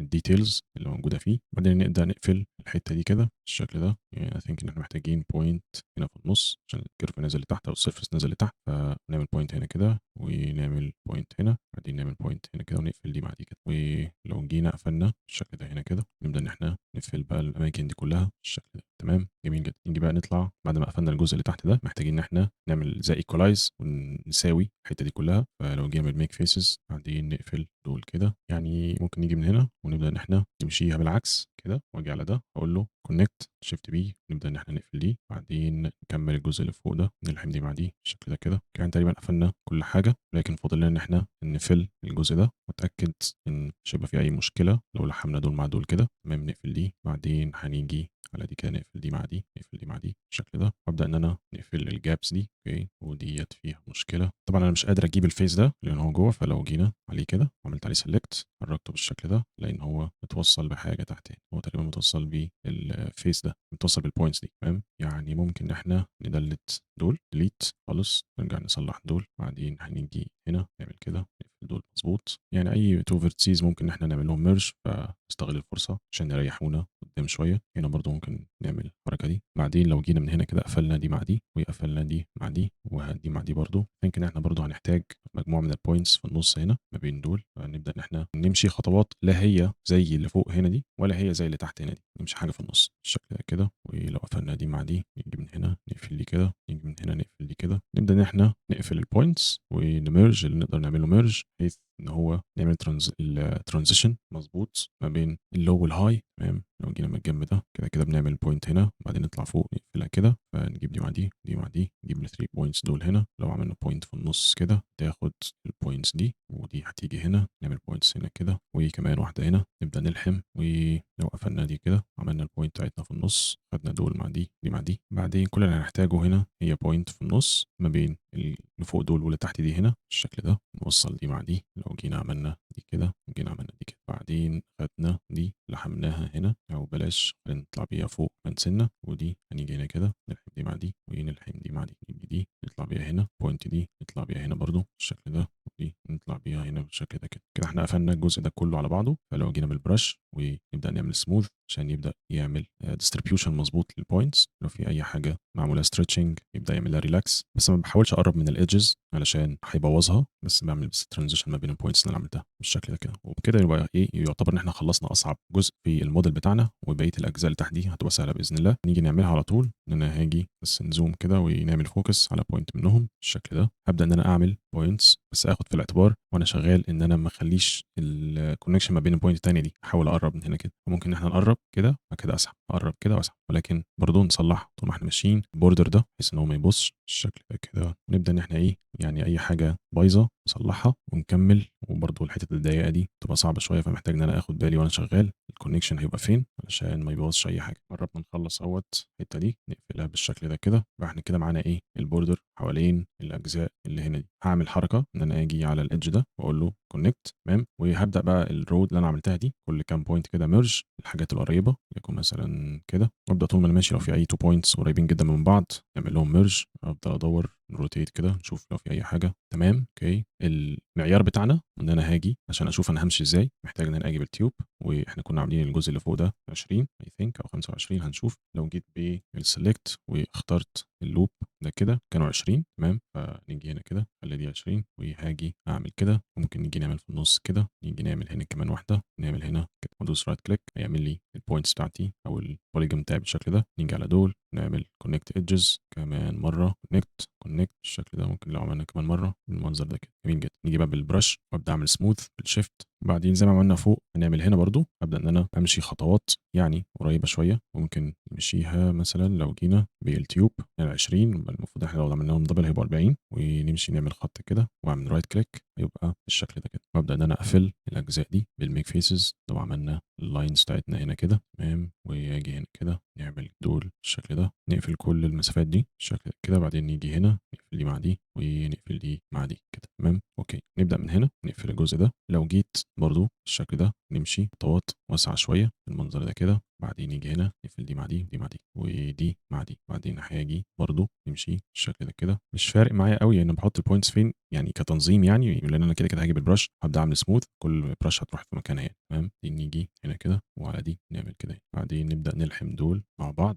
ممكن نلحم دي مع دي كده، نجيب الsmooth وأبدأ أمشي على كل المكان ده علشان لو في أي مشكلة يحلها. وديّة ممكن نيجي هنا كده نعمل دي هنا مع دي ودي مع دي بالشكل ده، دي مع دي كده. نيجي نقفل بقى الأجزاء دي برضه بmake faces ونعمل كده row هنا، نعمل كمان هنا row فوق. بعدين نيجي بالshift B ونبدأ إن إحنا نقفل نلحم الأجزاء دي. نيجي بقى نشوف الborders اللي هنا ممكن نعمل فيهم إيه. فممكن نيجي مثلًا على الpoint دي نعمل هنا نلحمها مع دي، دي تتلحم مع دي، دي مع دي ودي مع دي ودي مع دي. بعدين ممكن نجيب دي هنا ودي هنا، أو بلاش يعني نلحم دي هنا بعدين نجيب دي مع دي كده. نبدأ إن إحنا نقفل الأجزاء دي كده كلها بالشكل ده. أول ما أحس إن الجاب بدأت تكبر نعمل row كمان بالشكل ده كده. بعدين نبدأ نقفل أيوه دي كده. ممكن نعمل برضه row تاني هنا كده، لكن نلحم دي مع دي كده بالشكل ده، دي مع دي وديّة هنا. الجزء ده أو الpoint دي مش عاجباني، فهاجي هنا أعمل كده وبعدين هاdelete دي مع دي وdelete الpoint دي كده بالشكل ده. ممكن delete نسيبها مش مشكلة تمام. بعدين هاجي بالshift B ونيجي هنا دي مع دي ونجيب الpoint دي مع الpoint دي، أو ممكن نجيب الpoint دي هنا كده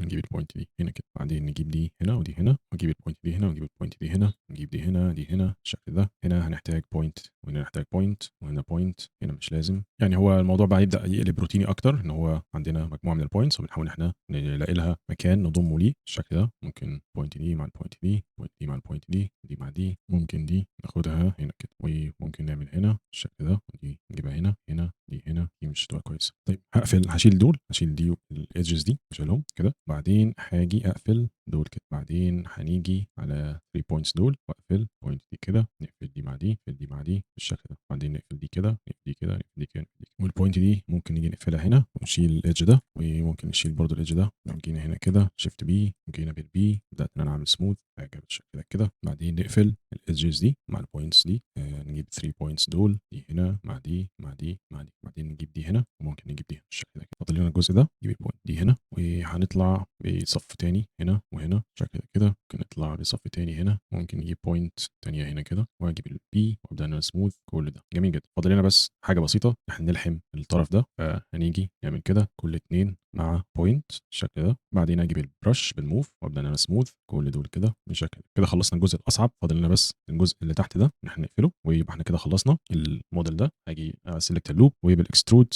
هنعمل اكسترود لدول مره كده مثلا. ممكن نعمل اكسترود كمان مره خلاص. و ثينك ان احنا ممكن نعمل برضو تاني ولكن هتضرب، مش مشكله. نبدا ان احنا نقفلها مانوالي. هاجي الإدج ده هيمشي مع ده، ودي تمشي مع دي، ودي تمشي مع دي، ودي تمشي مع دي خلاص، ودي تقفل هنا كده. بعدين نيجي هنا نعمل كده، نقفل دي مع دي، دي مع دي، نجيب البوينت دول هنا، نقفل البوينت دي مع البوينت دي، ونقرب دي لدي ونقرب دي. بعدين هختار الإدج ده واعمل له كونكت، نعمل كونكت ايدجز، وده نعمل له كونكت ايدجز. ان الحته دي الى حد ما هتبقى بوينتي قوي، فمحتاجين بوليجنز كتير شويه علشان يقدر ان هو يشيل الديتيلز اللي فيها بالشكل ده كده. كده يبقى خلصنا الموديل ده كله على بعضه. فبعد ما اخلص هاجي من فايل واروح اعمل له اكسبورت مش، ونختار المكان بتاعنا وهنسميه اندرسكور لو. كده احنا خلصنا اول موديل. نيجي على الموديل الثاني. بعد ما خلصنا الموديل ده هنيجي على فايل واقول له نيو. بعدين هنعمل لود ريفرنس مش ونلود ثاني موديل واقول له كريت مش. والموديل ده هو سهل ومفيش اي مشكله، ولكن العمليه هتبقى ريبيتيتيف جدا. الفكره ان انا هعمل حوالين كل شكل من الاشكال دي ايدجز بالطريقه دي كده. اوكي، وهنا نفس الكلام بالشكل ده كده. هفضل اكرر كل الكلام ده على الاشكال دي كلها. اوكي، بعدين بعد ما اخلص الاشكال اللي عليها الفوكس اللي هي اصلا صلب الموضوع، هي اللي مديه للشكل الشيب بتاعه ده، نبدا بقى احنا نفل الجاب والفراغات اللي ما بينهم. تمام، طيب نبدا بسم الله. هاجي نطفي ميك فيسز وبالكريت بوينتس هنبدا ان احنا كريت بوينت هنا وبوينت هنا وبوينت هنا. لو بصيتوا هتلاقوا ان الايدج ده ما هوش شارب، هو معمول له بيفل كده، فيجي بوينت في اوله هنا وبوينت هنا كده. بس انتوا لو بصيتوا على الجنب ده هتلاقوا ان واخد البوينتس دي والبوينتس دي مظبوطين. تمام، وزي ما احنا عملنا الناحيه الثانيه، فمن المسافه دي للمسافه دي هيبقى في بوينت هنا وفي بوينت هنا وبوينت هنا كده، وبوينت في المقابل ليها، وهنا نفس الكلام، وهنا بوينت هنا بالشكل ده كده، بالشكل ده كده. تمام، اوكي. ممكن نزود، يعني ممكن نزود بوينت هنا كده علشان الكيرف ده ما يبقاش شارب قوي. نفس الكلام هنا، نزود بوينت هنا ونزود بوينت هنا علشان الكيرف ده ما يبقاش شارب. خلاص، فاحنا ما بين الايدج المعمول له بيفل اللي هو ده، وما بين البوينت اللي هنا والبوينت اللي هنا دايما هيبقى عندنا 3 بوينتس. ادي 1 2 3، 1 2 3، وفي المقابل 1 2 3، وهنا نفس الكلام 3 بالشكل ده. هكرر العمليه دي على كل الشيبس اللي موجوده عندنا. فهنيجي كده وابدا اكرر 1 2 3، بعد كده البوينت اللي فيها بيفل لواحد 2 3، بعد كده النص 1 2 3 بالشكل ده كده. واخد بالاعتبار ان لازم يكونوا البوينتس قدام بعضهم، ما يكونش في اي ترحيل عشان ما يحصلش مشاكل وانا بجيب بوصلهم ببعض. تمام، جميل.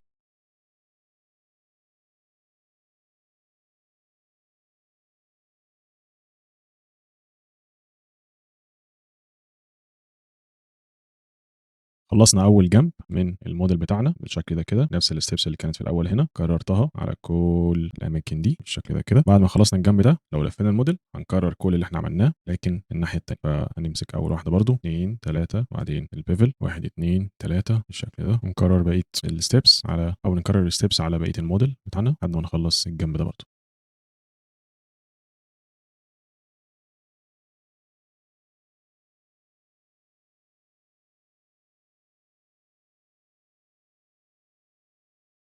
خلصنا الجنب ده وخلصنا الجنب ده برضو. المرحله الثانيه هنبدا ان احنا نملى الفراغات اللي في النص، بان انا هاجي من هنا هعمل كليك ونبدا نمشي بالتوازي مع البوينتس اللي موجوده عندنا دي هنا كده بالشكل ده. بعدين شيفت بي وابدا ان انا اقفل الجابس دي بالشكل ده كده. تمام، وهسلكت الرينج دي وسلكت الرينج دي واقول له كونكت ايدجز بالشكل ده. بعدين هنيجي من هنا نكونكت الايدج دي مع دي، ونكونكت الايدج دي مع الايدج دي مع الايدج دي بالشكل ده كده. وممكن نيجي بالبي وابدا ان انا سموث حاجه بسيطه، ونرجع نرينج البوينتس لمكانها عشان تمشي مظبوط كده. يعتبر انا خلصت اول واحد. لو رحنا على الثاني نفس الطريقه بالشكل ده كده. بعدين نعمل كده، نمسك ديت كده بالشكل ده، وامسك البوينت دي هنا والبوينت دي هنا. بعدين اقول له سيلكت دي سيلكت دي، اقول له كونكت، نعمل دي هنا ودي هنا، دي هنا دي هنا هنا كده. نكرر نفس العمليه دي على بقيه الاشكال لحد ما نخلص الاشكال خالص. نكرر على كل الاشكال دي ونكررها على الاشكال اللي ورا دي.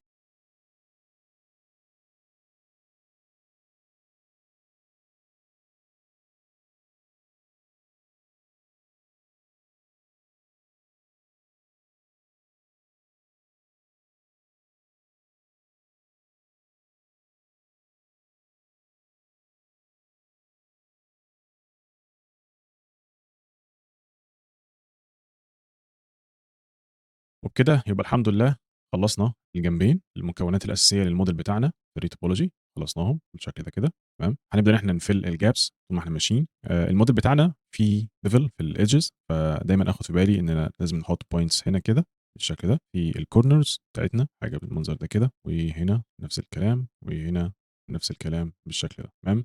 بعدين هنبدأ نيجي نfill الحتّة دي مع الحتّة دي، الحتّة دي مع الحتّة دي، خلاص، تمام. طيب قبل أمّا أبدأ إن أنا أملى الجنب ده، خلّينا نوصّل الأجزاء دي كلّها ببعضها. فأنا اللي أنا عارفه إن أنا هاوصّل دي مع دي، وأوصّل دي مع دي، وهنوصّل دي مع دي، ودي مع دي، ودي مع دي بالشكل ده، ونوصّل دي مع دي، ودي مع دي، بالمنظر ده كده، تمام. ونتأكد إن الpoints دايمًا تبقى على الborder بتاع الأشكال دي، وهنا نوصّل دي مع دي بالشكل ده كده.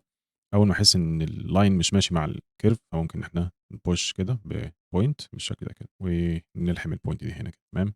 نوصّل ده مع ده، هنوصّل الpoint دي مع الpoint دي بالشكل ده كده. بعدين هناخد point هنا علشان ديّة طالعة على واسع شوية، فنبدأ إن إحنا نوصّلها بالشكل ده كده، تمام. نفس الكلام هنا، point دي والpoint دي برضه بpoint كده علشان تضبط إن هنا جاي على واسع شوية. بعدين نبدأ إن إحنا نلحم دي مع دي، ودي مع دي، ونلحم الpoint دي مع الpoint دي، ونوصّل دي هنا. نلحم دي مع دي، نلحم دي مع دي بالشكل ده، والحم دي مع دي، تمام. هي الأشكال يعني إلى حدٍ ما بتكونش متناسقة في بعض الأوقات، فنضطر إن إحنا نحذف الpoints شوية بعيد علشان نقدر إن إحنا نلحم الpoints مع بعضها. اتأكد، تمام، تمام. نلحم دي مع دي، ودي مع دي، ودي مع دي بالشكل ده كده. بعدين ألحم دي مع دي، ودي مع دي، ودي مع دي. أتأكد إن الsurface تمام. نلحم دي مع دي، ودي مع دي. هنا محتاجين point بالشكل ده، ممكن نبدأ نعمل كده، والحم دي مع دي، ودي مع دي بالشكل ده كده، بالشكل ده كده، ده كده بالمنظر ده، وهنا مع دي، مع دي، ودي تيجي مع دي. يعني هافضل ماشي بحيث إن أنا أقفل الجنب ده كله، ونفس الكلام من الناحية التانية، فهنسرّع شوية العملية. حتّة زي دي هيبقى صعب إن أنا ألحم من الpoint دي للpoint دي، فناخدها كده steps ونلحم بالشكل ده كده، تمام. بعدين نبدأ نكمّل عادي، كده يبقى خلصنا الجنب ده. فاضل لنا الجنب التاني، وبعد ما خلّصنا الجنب ده نرجع نfill الجنب تاني برضه بنفس الطريقة، نوصّل الpoints القريبين من بعض بالشكل ده كده، ونكرر العملية على بقية الأشكال.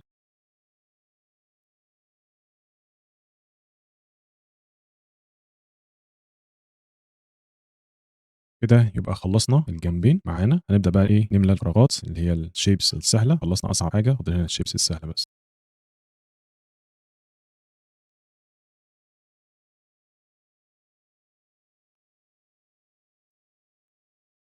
نفس اللي عملناه في الجنب ده هنعمله برضه في الجنب التاني. double click shift ونselect الrings دي كلّها.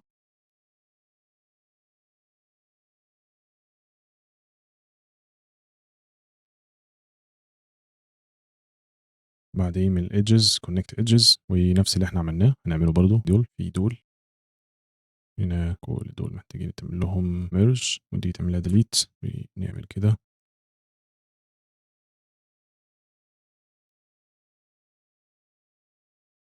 نفس الكلام الناحية التانية.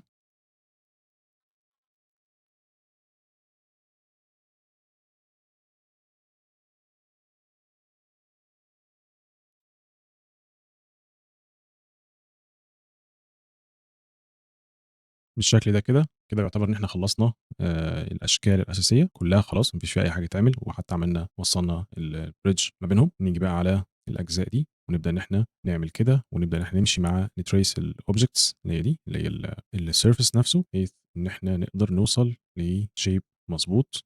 ممكن ناخد الline ده هنا كده، ونوصّله بدي، أوكي. وأشوف الpoints المفروض تبقى مكانها فين. دي المفروض تبقى مكانها هنا كده. ممكن نشيل الline ده I think إن دي المفروض يبقى مكانها هنا كده. بعدين هنبدأ نوصّل دي بدي، ونوصّل دي بدي، ونوصّل دي بدي، ونوصّل دي بدي بالشكل ده كده. وطول ما إحنا ماشيين نبدأ إن إحنا نوصّل الpoints بتاعتنا كده. طبعًا أنا بيهمني الlandmarks بتاعة الموديل زي الbevel ده اللي هنا ده أمشي عليه، ولكن الجزء المسطح اللي هنا ده ما بيهمنيش أوي، لإن أنا كده عارف إن ما فيش فيه details. فعملته one face 2 face 3 أيًا كان الرقم، كده هو flat، فمش هيبقى في ضرر إن هو يبقى بشكل معيّن، تمام. فكرة زي ما قُلنا في الlow poly بتاع الgames إن أنا دايمًا باعمل cage للموديل بتاعي، فآخُد في اعتباري التنايات والdisplacement بتاعة الsurface. ده العامل الحاسم في القرارات اللي أنا باخدها وأنا باعمل الretopology. نبدأ نودّي دي هنا كده. هنا المفروض يبقى في جاي بوينت من هنا بالشكل ده عشان تاخد ايدج اللي هنا كده. تمام، دي نوصل دي بدي كده، ونوصل دي بدي، ونوصل دي بدي، نوصل دي هنا، ونوصل دي هنا، بعدين نوصل دي هنا كده، ياخد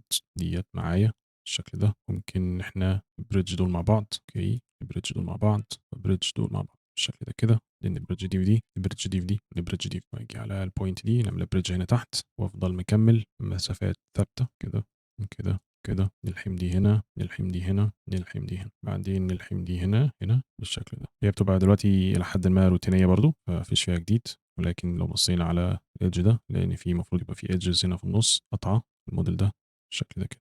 طبعا كل اللي انا بعمله دلوقتي ان انا ببدا اتريس السيرفيس اللي انا ماشي عليه، واشوف الطبيعه بتاعته، التضاريس بتاعته، وابدا ان انا امشي بالفيرتكس واحاول ان انا اغطيها، بحيث ان هو ما يكونش في اي فرق ما بين اللو بولي والهاي بولي في الاوت لاين، مش في عدد البوليجونز او عدد الفيرتكس، ولكن في الاوت لاين. نوصل دي بدي كده، وانا بعمل البوينتس بناء على الفيرتكس او السيرفيس بتاعي لو هو محتاج، فبنبدا نزود له. طبعا البوينت محتاجه تبقى هنا، ودي محتاجه تبقى هنا كده، ودي نفس الكلام، وهنا اي ثينك ان احنا ممكن نزود بوينت ثانيه، وهنا وهنا كده. تمام، على حسب السيرفيس، لو هو محتاج نبدا نزود، لو مش محتاج والدنيا ماشيه تمام فمش لازم نزود بالشكل ده. طبعا الجنب ده كله انا هملاه، ولكن يعني قلت اما اخلص الجنب وبعد كده نرجع نملى الجنب التاني. هنا المفروض يكون في بوينت كده علشان تملى المكان ده. اي ثينك ان احنا غلطنا بان احنا عملنا الايدج ده والايدج ده، دلتهم كده، ولو جينا من هنا عملنا بوينت هنا كده. طبعا هو فكره ان انا بعمل الفيس ده بناء على اللي انا عايز اعمله، يعني ممكن لو مش متاح لي البوليجونز كفايه ممكن اكتفي بفيس زي ده كده، واخد ده بيفل كده وخلاص. يعني ممكن البيفل ده اقصد ياخد يعني بالشكل ده وخلاص. لو انا معايا بوينتس زياده وان انا عايز اصرف شويه في ان انا اتريس الاوبجكت او السيرفيس اكتر، فببدا ازود بوينتس بحيث ان تمشي مظبوط على السيرفيس بتاعنا. ولكن هي دي حاجه يعني ثانويه شويه، الموديل ده يعني مش هيرو، فعادي يعني ممكن احنا نتغاضى شويه عن النقطه دي. البوينت دي مش عجباني. دايما بسيب الجزء اللي جوه ده وبعمل البوردرز الاول علشان احدد انا محتاج بوينتس قد ايه، بعدين بملى الاجزاء الداخليه. هنا محتاجين بوينت بالشكل ده، هنا برضو بوينت، ممكن نجيب دي في دي كده، ونجيب دي مع دي، نجيب دي مع دي، نجيب دي مع دي مع دي، ممكن نملى دي هنا كده. زي ما ملينا الجنب ده كله نرجع نملى الجنب ده برضو بالشكل ده كده. بعمل الجايدز بتاعتي او يعني اللاينز المبدئيه، ولو احتجت ان انا ازود طول ما انا ماشي هزود. تمام، نبدا نتشيك سيرفيس لو محتاج ان انا ازود، بس غالبا مش هنحتاج يعني، الا لو ممكن في النص مثلا هنا كده حاجه بالشكل ده، ممكن ناخد دي نوصلها هنا كده. طبعا اللي انا بعمله ده يعتبر فيرجن هاي من ريتوبولوجي للموديل ده، يعني لو هنعمل حاجه لو اكتر فاحنا مش محتاجين ان احنا نتريس الديتيلز دي قوي ونمشي وراها بالظبط بالطريقه اللي تضايق دي شويه. يعني احنا بنبص على كل حاجه في الموديل ونبص عليه من كل حته، ولو في حته خارجه نبدا ان احنا نديها بوينت علشان تمشي الحته دي مثلا، نعمل جيب لها بوينت كده. لو انا مثلا بعمل جزء لو اكتر فانا مش محتاج ان انا اضيف البوينت انا ضفتها دي، والدنيا هتمشي في البيكنج يعني. ولكن احنا عشان عايزين نعمل حاجه شكلها كويس وفيها ديتيلز وناخد عليها فوكس كده في الريندر، عشان كده بنصرف شويه في الريتوبولوجي ده. ازود كل الحاجات دي كده في اللحظه دي. كل لاين او كل بوينت هنا في الجنب ده احاول امشي نفس الستبس دي. تمام، عشان اقدر ان انا اقفل الشكل ده مظبوط. فطول ما انا ماشي احسب البوينتس وابدا اشوف انا ماشي ازاي، كل بوينت قصادها بوينت بالشكل ده كده هنا، علشان وانا ماشي اقدر ان انا الحم الطرفين ببعض. واجي هنا اعمل كده عشان اقفل الجنب ده برضو، اجي على البوينت دي واحركها كده، ونيجي هنا عشان تمشي مع اللاين ده او الجزء في النص ده كده. بعدين هنيجي هنا نعمل بوينتس كده في النص هنا، نقفل دي مع دي، ونبدا ان احنا نقفل دول بالشكل ده كده. احنا خلصنا الجنب ده كله، خلصنا الجنب ده، فاضل بس نملى الاماكن دي كده. خلصنا اكتر جزء صعب في المودلز التوبولوجي، فاضل بس ان احنا نملى الفراغات. فهاجي من هنا كده هملى دول بالشكل ده بسرعه كده، نملى دول كده، ومن تحت برضو ممكن نملى دي مع دي كده. نرجع تاني ونقول ان انا ازود بوليجونز ده معتمد عليا. يعني ممكن سيرفيس زي ده لو انا شغال لو اسيبه كده، والبيكنج هو اللي هيجيب لي الديتيلز اللي موجوده عندي دي. ولكن عشان انا عايز ازود بوليجونز وازود ريزوليوشن، فهنيجي على الرينج دي كلها ونعمل كده، ونعمل كمان مره بالشكل ده، وابدا ان انا اجي من هنا نعمل كده، ونيجي من هنا كده نعمل كده، وهنبدا ان احنا نزق البوينتس دي من جوه. ممكن اجي بالبرش وابدا ان انا ازق البوينتس دي، نشيل الايدجز ونخليها بس نسلكت بوينتس، ننظم بس البوينتس دي. كنت اكون عملها بايدينا كانت تبقى اريح من اللي احنا بنعمله. الواحد اوقات من كتر الشغل بيعمل قرارات غبيه يعني، ولكن طالما هنوصل للاخر اللي احنا عايزينه فعادي يعني، جاتش على دي يعني. تمام، نيجي من هنا ونقفل دول كده بالشكل ده. بعدين ممكن نيجي من هنا كده، نقفل دي هنا ونقفل دي هنا كده، نقفل دي هنا بالشكل ده ونقفل مثلًا دي هنا كده. كده إحنا إيه، خلّصنا كل حاجة، ناقص لنا بس الجزء اللي تحت ده. فالجزء ده أنا ممكن نختار الedges دي كلّها وأجيب الextrude، نعمل extrude لجوّه طيب نيجي كده، نعمل كده، في edge هنا تقريبًا هو اللي عامل المشكلة دي. لو اخترنا دي دلّتناها، اخترنا دي كده، الloop ده extrude وعملنا لجوّه كده، وبعدين أجيب الpoints وأقول له merge أو ممكن أقول له collapse فيحوّلهم لpoint بالشكل ده. ولو جينا على ده برضه extrude بعدين edges نقول له collapse يدّيني point بالشكل ده كده. كده يبقى خلّصنا الموديل ده، فاضل لنا بس موديل واحد بسيط جدًا هنعمله، بعد كده ننتقل لمرحلة الUVs. نيجي بقى على تالت موديل، يعني المفروض إن بالنسبة لنا تالت موديل ده خلاص إنه إحنا كده قفّلنا اللعبة وبقينا حريفة في الretopology، فالموضوع المفروض يبقى سهل، لإن هو ما فيهوش أي مشكلة خالص، هو shape جميل جدًا، فهنبدأ إن إحنا نعمله بكل بساطة من غير أي تعقيد ومن غير أي لَف كتير. فنيجي كده ممكن أول point دي، بعدين هنمشي steps ثابتة بالشكل ده كده، بعدين ممكن ييجي بالring select الedge دوّة وأجيب الextrude، ولو عملنا extrude لبرّه بالشكل ده كده، وأبدأ إن أنا أنظّم الplacement بتاعة الpoints، في نفس الوقت برضه أرتّب المسافات ما بينهم، وآجي هنا بالmake faces ونبدأ إن إحنا نعمل face اللي جوّه ده أو الbevel الedge اللي جوّه ده هنا كده shift B نmerge ده، أتأكد إن ده في مكانه وده في مكانه، بعدين هاجي من هنا نعمل edges كده لجوّه بالشكل ده كده، بعدين نعمل edge لبرّه. يعني هو shape سهل أصلًا وبسيط، هو ما فيهوش أي تعقيد خالص.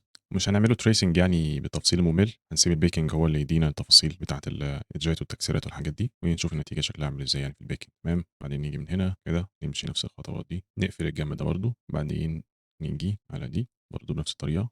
يعني هو موضوع متكرر. هنا بقى تبدأ تحب الretopology لأن الshape ده سهل، تقول ياه! ليه مش كل الحاجات كده؟ وليه الواحد بيقعد يعقد الدنيا على نفسه؟ المشكلة إن الواحد لما يبدأ character بيبدأ إن هو عايز يحط كل التفاصيل الممكنة فيه، وبعد كده يبدأ يتصدم بقى في مرحلة الretopology، يقول أنا إيه اللي خلاني عملت دي كده؟ ما عملتهاش ليه بطريقة سهلة؟ ولكن كل حاجة بتحطها في الcharacter بتاعك بتظهر النتيجة بتاعتها في الآخر، وبيطلع شكله مختلف وجميل مش تقليدي، فخليك على الطريقة دي أحسن. نيجي بقى ممكن نselect الloop دي كلها بالextrude، لو جينا عملنا extrude كده نلاقي إن هو عمل extrude مضبوط. وممكن إحنا بقى نشوف إحنا عايزين مثلًا select الring دي double click كده تمام، يبقى دي مع دي، مع دي، مع دي كده، نبدأ إن إحنا نلحم دول مع بعض، ولو في أي مسافات مش متضبطة أبدأ أضبطها مش بالبرش أو بالsmooth بإيدينا كده، علشان لو عملت smooth هيبدأ إن هو يساوي المسافات ما بين الpoints، وده اللي مش ده اللي أنا عايزه يعني. كده إحنا خلصنا الموديل ده، وهنبدأ نعمل الUVs لل3 models اللي إحنا عملناهم، ولكن قبل ما نعمل UVs إحنا محتاجين إن إحنا نضم ال3 models دول in one subtool جوه الZBrush، بعد كده نخرجهم تاني عشان نعمل لهم UVs. إحنا تاني جوه الZBrush وعايزين نبدأ نجهز الlow poly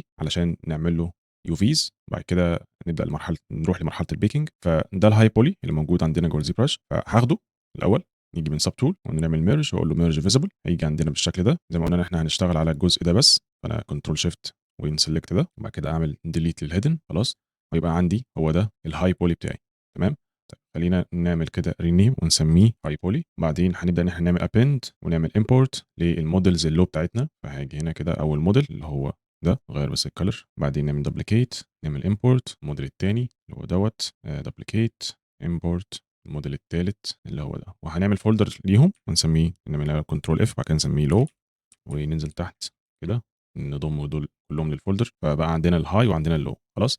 طيب هناخد من الهاي المودلز اللي كده اصلا الريتوبولوجي بتاعتها كانت خلصانه، ونبدا ان احنا ناخد منها نسخه نعملها لو ونضمها للفولدر بتاع اللو، بحيث ان يبقى عندنا نسختين هاي ولو. تمام، طيب هنيجي على الموديل الهاي ده اول حاجه نعمل له دبليكيت، بعدين هاجي شيفت اف واتاكد ان في كل دول اوتو جروبس، كنترول شيفت وكليك، نبدا ان احنا نسلكت كل دول كده انفرس السلكشن، نتاكد ان السكشن بتاعنا سليم، بعد كده انفرت تاني واقول له سبليت هيدن. نيجي على دول، هاجي من جيومتري واعمل حاجه اسمها ريكونستراكت سب ديفيجن، ندوس عليها كليك لحد ما نوصل لحاجه احنا يعني راضيين عنها، وليكن مثلا الليفل ده، هقول له ديليت هاير، وهنيجي عليهم نفل الاوبجكت بماتيريال وار جي بي عشان يبقى ابيض، بعد كده بالكنترول والسهم لتحت عشان نضمهم الفولدر بتاع اللو. بعد كده هنروح تاني على ده تاني موديل احنا عايزينه الموديل ده، فهنسبلت الهيدن، وبرده نروح بالسب ديفيجن ريكونستراكت سب ديفيجن وندوس كده كذا مره، يعني ممكن نطلع لدي مثلا. تمام، اقول له ديليت هاير وديليت لور، ونديله الماتيريال البيضاء، بعدين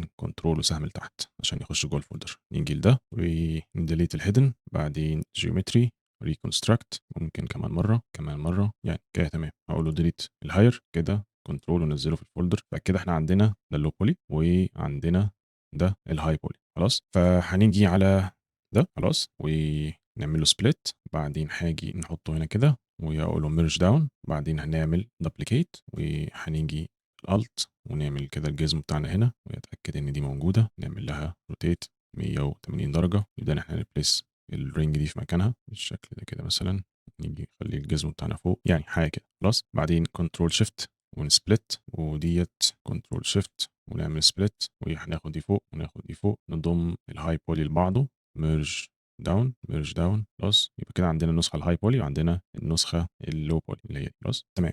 اخد في الاعتبار بس ان احنا لو انتوا فاكرين احنا عدلنا على الموديل ده، واتاكد بس ان التعديل بتاعنا ستيل موجود اللي هو النسخه الهاي، ان احنا عملنا فيل للفراغات دي تمام، فاتاكد انها في السليم مفيش اي مشكله. جميل جدا حلو قوي. طيب خلينا نمسك الموديل اللو وهنعمل ميرج لكل دول، فهقول له ميرج داون وهقول له اولويز اوكي، نبدا ان احنا نميرج داون كل دول كده بالشكل ده. جميل جميل جدا. بعدين هقول له اكسبورت وهنسمي ده بروب لو مثلا خلاص. بعدين هنروح لمرحله اليو فيز. احنا جوه بلندر لسبب واحد هقول لكم عليه، ان احنا لازم نتشيك ان الموديل بتاعنا سليم وما فيهوش اي مشكله. فهنيجي من فايل واقول له امبورت او بي جي، نعمل امبورت لللو واقول له امبورت او بي جي وادوس ديل على الكيبورد علشان اتاكد عشان نشوف الموديل. بعدين هنيجي على الموديل بتاعنا ده من هنا، في عندنا حاجه اسمها الفيس اورينتيشن، لو بصينا هنلاقي ان في حاجات باللون الاحمر زي ما انتم شايفين كده. فلو عملنا سيلكت للموديل ودوسنا تاب ودوسنا اول بالشكل ده كده ودوست شيفت ان، هيبدا ان هو، ولو طلعت تاني دوست تاب هيبدا ان هو يحسب الاورينتيشن بتاعت الفيسز مظبوط ويظبط لنا الموديل كله على بعضه، ما يكونش فيه اي مشكله خالص. الفيسز اللي كانت باللون الاحمر دي معناها ان هي كانت مقلوبه، فكل اللي انا عملته ان انا هنا ظبطت الفيسز. هسيب بلندر مفتوح علشان هروح اعمل اليو فيز برايزم، ولكن في مرحله كده ما بين توبوجان ورايزم، ان انا لو عملت المش بتاعي في توبوجان اللي هو اللو بولي واديته على رايزم عشان اعمل اليو فيز، ممكن لسبب ما واحنا شغالين جوه التوبوجان حاطينها فيس مكان فيس او فوق فيس او في بوينت معمول لها دبليكيت فوق بعضها، فانا عايز اتشيك هل في مشاكل في الموديل بتاعي ولا لا. فهنيجي من جوه بلندر واقول له فايل اكسبورت او بي جي ونفس المكان بتاعنا على نفس الموديل، اقول له سيلكشن اونلي وهنشغل السموث جروب واقول له اكسبورت. بعدين هنروح على رايزم من فايلز لود ونعمل لود لللو بولي بتاعنا، واجي هنا جوه رايزم هلاقي فيه مشاكل شويه في الموديل بتاعي زي الحته اللي موجوده عندي هنا دي تمام، الحته دي مش متظبطه، هتلاقي فيها خط كده او فيها زي سيم كده، فتعرف ان في مشكله في الموديل في الحته دي. ولو في برضه موديل لو لقيته اي خط باللون الاحمر او الاورنجي شويه كده، فتعرفوا ان في مشاكل في الموديل. انا برضو بلف حوالين الموديل كده عشان اشوف لو في حاجه تانية نصلحها، ولكن ما فيش. هنرجع لبلندر وهاجي على الموديل بتاعي هنا ونبص على الحته دي فيها ايه. لو بصينا كده لو دوست شيفت زد نلاقي ان في ايدج، لو دوست 2 نلاقي ان في ايدج جوه الحته دي كده تمام. طبعا انا مش قادر اعمل زوم ان عشان لو دوست ان على الكيبورد وبصينا على الفيو الكليب ديت محتاج ان هي تقل شويه كده، ادي الايدج. فهدوس اكس واقول له فيرتكس او فيرتسيز، او ممكن نخليها ايدجز بالشكل ده كده. احنا شلنا الايدج ده بالمنظر ده تمام. طيب هنيجي دوس واحد عشان نسلكت الفيرتسيز، هدوس A عشان يسلكت كل حاجه، بعد كده ادوس M واقول له ميرج باي ديستانس. ولو في اي فيرتكس معموله دبليكيت، في اي فيرتكس طايره في الهواء، في اي حاجه من الحاجات دي، الاوبشن ده بيحلها. ولو عايز اعرف هل كان فعلا في مشكله ولا لا، بعد ما ادوس الميرج باي ديستانس هلاقي هنا تحت كده كميه البوينتس اللي اتعمل لها ريموف. فلو دوست ام باي ديستانس الاقي ان هو شال 3000 وشويه فيرتكس، فده رقم كبير جدا جبار جدا تمام. هو نضف لي الموديل اوكي. ممكن اعمل كنترول زد مثلا عشان اشوف هل هو بوظ حاجه او لا. لو مثلا عملنا ام باي ديستانس الاقي في حاجات هنا قليله، ممكن اتشيك من هنا الديستانس بتاعي، ممكن نقلل شويه القيمه دي بالشكل ده كده، فهنلاقي ان هو ما شالش اي حاجه، لان انا الموديل بتاعي اصلا قليل او السايز بتاعه قليل، فباي ديفولت الرقم بتاع بلندر ده كبير عليه، فممكن هو يكولابس البوينتس بتاعت الموديل بتاعتي ويبوظ الريتوبولوجي اللي انا عملتها. فانا اديته رقم قليل شويه، فلقيت ان هو ما شالش اي بوينتس والموديل بتاعنا كان سليم تمام. خلاص نطلع بالتاب بره، بعد كده نيجي من فايل اقول له اكسبورت او بي جي مكان القديم سيلكشن اونلي كده، نروح على رايزوم اقول له ريلود. لو بصينا هنا كده نلاقي ان هو مفيش اي مشكله خالص اوكي. نيجي مرحله اليو فيز وهي مرحله لذيذه. جوه رايزوم انا بقدر اختار الفيرتكس بالاف 1، الايدجز بالاف 2، الفيسز بالاف 3، بعد كده عندي الاوبجكتس بالاف 4، وعلشان احرك حاجه في اليو في باجي بالاف 5 واقدر ان انا اسلكت واحرك بالشكل ده تمام. من الطبيعي جدا واحنا شغالين نلاقي حاجات طايره زي دي كده خلاص، حاجه زي دي كده طايره. ولو جينا مثلا هنا دوست اف علشان اشوف دي كانت مكانها فين، نلاقي ان هي الى حد ما تقريبا جوه في حته مستخبيه. دوست اف كده دي مستخبيه في المكان ده كده هنا اوكي. فهنروح تاني على بلندر وهي ورا هنا لان التو مودلز دول كانوا مع بعض، فهدوس شيفت زد، اخش بالتاب وهدوس 2، اختار الايدج ده، اقول له ديليت الايدج، نطلع بره، سيلكت ده، شيفت زد، فايل، اكسبورت، او بي جي، المكان القديم، نروح على رايزون، نعمل ريلود.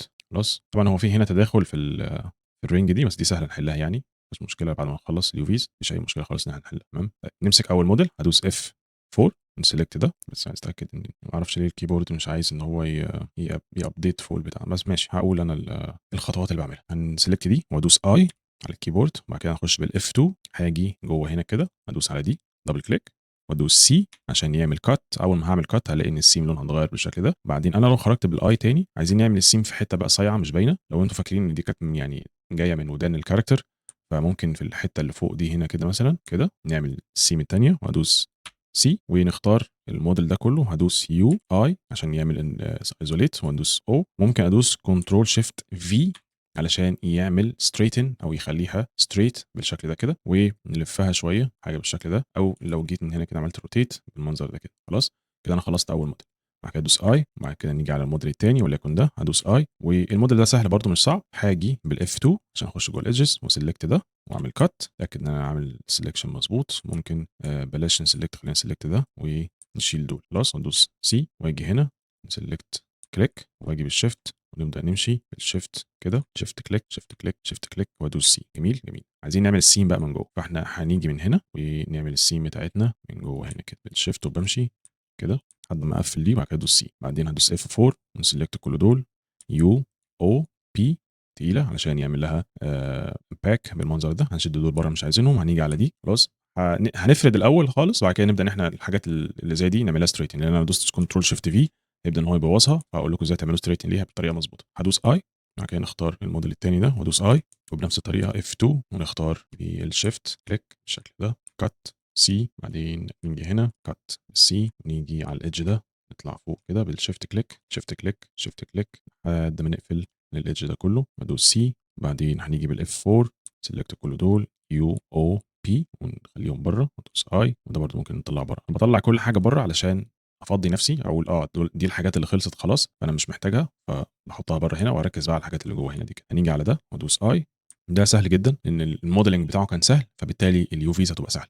انت كل ما بتخلص مرحله بطريقه مظبوطه وسهله وجميله، هتستريح في المرحله اللي بعديها، زي ما كانوا بيقول لك دايما يا جماعه، اتعب دلوقتي واستريح بعدين، هي بالظبط نفس الطريقه دي. خلاص هنيجي من هنا، لو دوست كده دبل كليك على الايدج اللي في النص ده بالمنظر ده، اوكي، ودوست كات كده، بعدين هنيجي من هنا على ده كده وادوس كات، واجي من هنا وادوس على دي كات، من هنا كات، وديت لهنا كات، نفس الكلام من الناحيه الثانيه، دي كات، ودي كات. طيب انا ليه عملت الكات بتاعتي في المكان ده، ليه عملت في كات هنا وليه عملت كات هنا؟ علشان انا عايز اعمل ستريتن للموديل ده، فعلشان الستريت يطلع مظبوط ليها محتاج ان انا اقطع هنا، لان انا لو ما قطعتش هيجي عند الكورنر ده، لو تخيلنا ان ديت في ال 3 دي، ففي اليو في هتبقى معموله واخده الكيرف ده كده. خلاص فانا لما بقطع هنا وبقطع هنا، الموديل ده بيتحول ان هو يبقى كده كده كده، عامل زي الكرتونه اللي ايه مفروده بالشكل ده كده، يبقى مفرود بالمنظر ده كده. فالكات دي اللي انا عملتها هي هتخلي الايدج ده ستريت ويخلي الايدج ده ستريت لتحت كده. تمام، هنيجي باربعه ندوس كده على كل دول، يو او بي، ندوس شيفت كنترول شيفت في وادوس بي. لو بصيتوا اللي انا بقول لكم عليه اهو، ده مكان القطع، يعني لو عملت سيلكت ده كده هتلاقي ده مكان القطع اللي هو موجود هنا كده. اوكي، احنا كده ايه قدرنا نعمل فرد مظبوط للموديل. هنا في حاجه مش مظبطه الحته دي، ما عملناش الكات اهو هنا، عشان ما عملناش الكات في مشكله، فانا هاجي بالاف 2 ونسلكت ده نعمل كات، سلكت ده نعمل كات، بعدين نيجي عليه يو او بي كنترول شيفت في كده ظبط. خلاص جميل جدا، نمسك دول نطلعهم بره، وهنيجي على ده، نيجي على الجزء اللي هو ده اي، واكيد ده ليه بدايه ونهايه اهي، اف 2 سلكت كده دبل كليك بالشكل ده، كات، نسلكت ده ونسلكت ده، كات، وده مع الايدج اللي جوه هنا ده كده كات، نيجي على ده سلكت الايدج ده والايدج ده، كات الايدج ده مع الايدج ده مع الايدج اللي هنا ده. طب مش قادر ان انا اجيبه، نيجي من هنا واقول له واير فريم، اقدر اجيب الايدج ده، وفي برضو الايدج اللي هنا ده كده كات. نرجع تاني للبوليجون او البولي واير، لو ده كده، لو دوست 4 وسلكت ده كله يو او بي، ديت فيها مشكله، هنيجي بالاف 2 ونسلكت الايدج ده وادوس الت اكس عشان نسلكت اللوب كله وادوس كات. خلاص، وهل في مشكله تاني في اي حته؟ هنا برضو نفس الكلام، كنترول الت اكس اقصد، بعد كده كات، بعد كده F4 كنترول A عشان يسلكت كل دول، UOP كنترول شيفت V، بعد كده دوس P عشان يعمل لهم باك بالمنظر ده ونجيبهم بره هنا كده. نيجي بقى للموديل ده، او خلينا في الرينجز الاول، اللي هم دول. هتدوس كده اي عشان نعمل لهم ايزوليت، بعد كده F2. هم سهلين جدا، هنختار دول، نختار اللوب اللي جوه، اللوب دي نختار بالماوس احسن، واللوب دي ودي مع دي مع دي مع دي مع اللي جوه هنا دي كده، مع اللي جوه هنا دي كده. خلاص جميل جدا. هدوس سي عشان اعمل كات، وبعدين هنخلي الكات من فوق هنا، او ممكن نخليه من ورا، لكن ممكن نخليه من فوق هنا كده. هندوس دبل كليك، كنترول دبل كليك، وابدا امشي بالترتيب عشان ما فيش حاجه تفوتني، كنترول دبل كليك، وهكذا وهكذا وهكذا لحد ما نوصل للاخر بالشكل ده كده. لكن انا ما فوتش اي حاجه. بعد كده ادوس كات، بعدين ادوس F4 كنترول A UOP كنترول شيفت V، بعد كده ادوس بي كده، عمل ستريت لكل التيوبس دي او الرينجز دي. تمام. بعدين ندوس اي ونختار بقى اتقل حاجه فيهم اللي هو ده. طيب هنا بقى هنكتشف ان احنا عملناه في اليو في الريتوبولوجي مهم جدا، اللي هو ايه؟ انا لو دوست F2 وجيت على الايدج ده، دوست دبل كليك، خلاص هنلاقي ان هو عمل اصلا سيلكت لكل الايدج اللي موجوده عندنا تحت دي. خلاص كده، وبكل بساطه هروح دايس سي كده، عملت كات. نيجي لفوق، هاجي هنا كنترول دبل كليك اقصد هنا، هنلاقي انه عمل سيلكت لكل الرينج اللي احنا عملناها دي. هدوس سي كده، عمل كات بكل بساطه. ما تعبتش خالص. ليه؟ لان انا تعبت شويه في الريتوبولوجي وظبطت الايدج ده. بعدين هنيجي هنخلي الكات من جوه هنا، يعني هو الموديل اصلا الكاميرا بتبقى باصه كده، فهنخلي الكات من هنا كده. فهنيجي مثلا من هنا ادوس كليك، وبعد كده ادوس شيفت، وابدا ان انا ايه، نطلع معانا كده، نطلع الايدج ده كده بالشكل ده لحد هنا كده كده، وادوس كات. خلاص. ونفس الكلام هنيجي برده من نفس المكان هنا كده ونايه، او ممكن نيجي من تحت هنا كده، خلينا نيجي من تحت هنا احسن، هنا كده ننزل بالكات بتاعنا. ولكن هيبقى باين شويه، فممكن مثلا نختار الايدج ده. لو اخترنا الايدج ده كده من اول هنا، نشوف الايدج ده طالع فين. جميل، ما رحناش بعيد اهو. خلاص. وهنعمل كات، هاجي من اول هنا كده لحد هنا اعمل كات تاني. ليه؟ كل ما بعمل كات فانا بفرد الحاجه، شبه الكرتونه كده، ان انا ايه، بجيب الجنب ده كده افرد الجنب ده كده. خلاص جميل جدا. لو دوست F4 واخترت دول، دوست UOP، هيجي عندنا بالشكل ده كده. تمام تمام. طيب لو دوست اي وابدا اشوف الحاجات اللي عايز تعمل لها ستريتن، اول حاجه عندنا الجزء ده هجيبه هنا كده اللي هو دوت. خلاص. وتعالوا نشوف هنعمل ستريتن ليهم ازاي. هاجي بالاف 2 وهاجي هنا كده من اول الايدج ده كليك، ونروح لحد الاخر واقول له شيفت كليك. خلاص. هتاكد ان هو ده الايدج بالظبط اللي احنا عايزينه من اول هنا لحد هنا. طبعا احنا هنا قاصين ديت، ماشي، يعني ممكن الايدج ده معانا برضو. تمام. هنيجي من اول الايدج ده كده لحد الايدج ده، شيفت كليك. خلاص. الايدج ده انا عايز اخليه افقي، فهدوس شيفت اتش هخليه افقي بالمنظر ده. بعد كده هشده لفوق شويه كده اهو، بعد كده ادوس الت تي بالمنظر ده كده. كده هو عمل بين للايدج ده ومش هيتحرك من مكانه.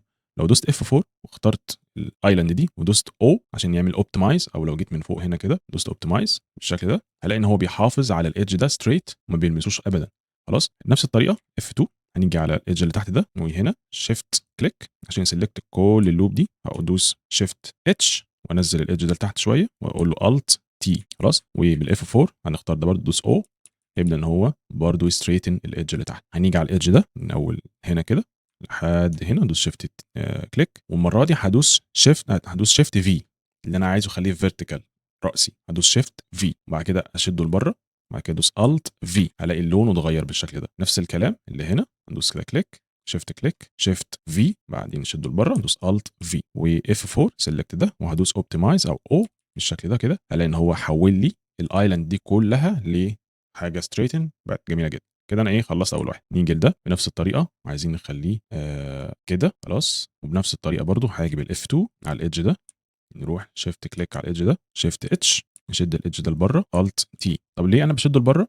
علشان لو سبته متداخل مع الايلاند نفسها، لو جيت عملت اوبتمايز ممكن ما يفهمش قوي فبيبوظ ويكسر الموديل. هنيجي بالايدج ده، شيفت كليك، شيفت اتش، شده لتحت شويه، الت تي. نعمل كل حاجه مره واحده، بعد كده ايه، نعمل اوبتمايز في الاخر. شيفت في، شد ده لبره، الت في، نيجي على ده، شيفت كليك، شيفت في، الت في، بعد كده اف 4 اوبتمايز، يبدا ان هو يوبتمايز الدنيا كده بالشكل ده كده. جميل جدا. نيجي بقى يا باشا على ده، هنعمل له روتيت. خلاص. وبعدين هنيجي على الايدج اللي فوق ده كله، اللي هو من اول هنا لحد هنا، اقول له شيفت اتش، شده لفوق، الت تي.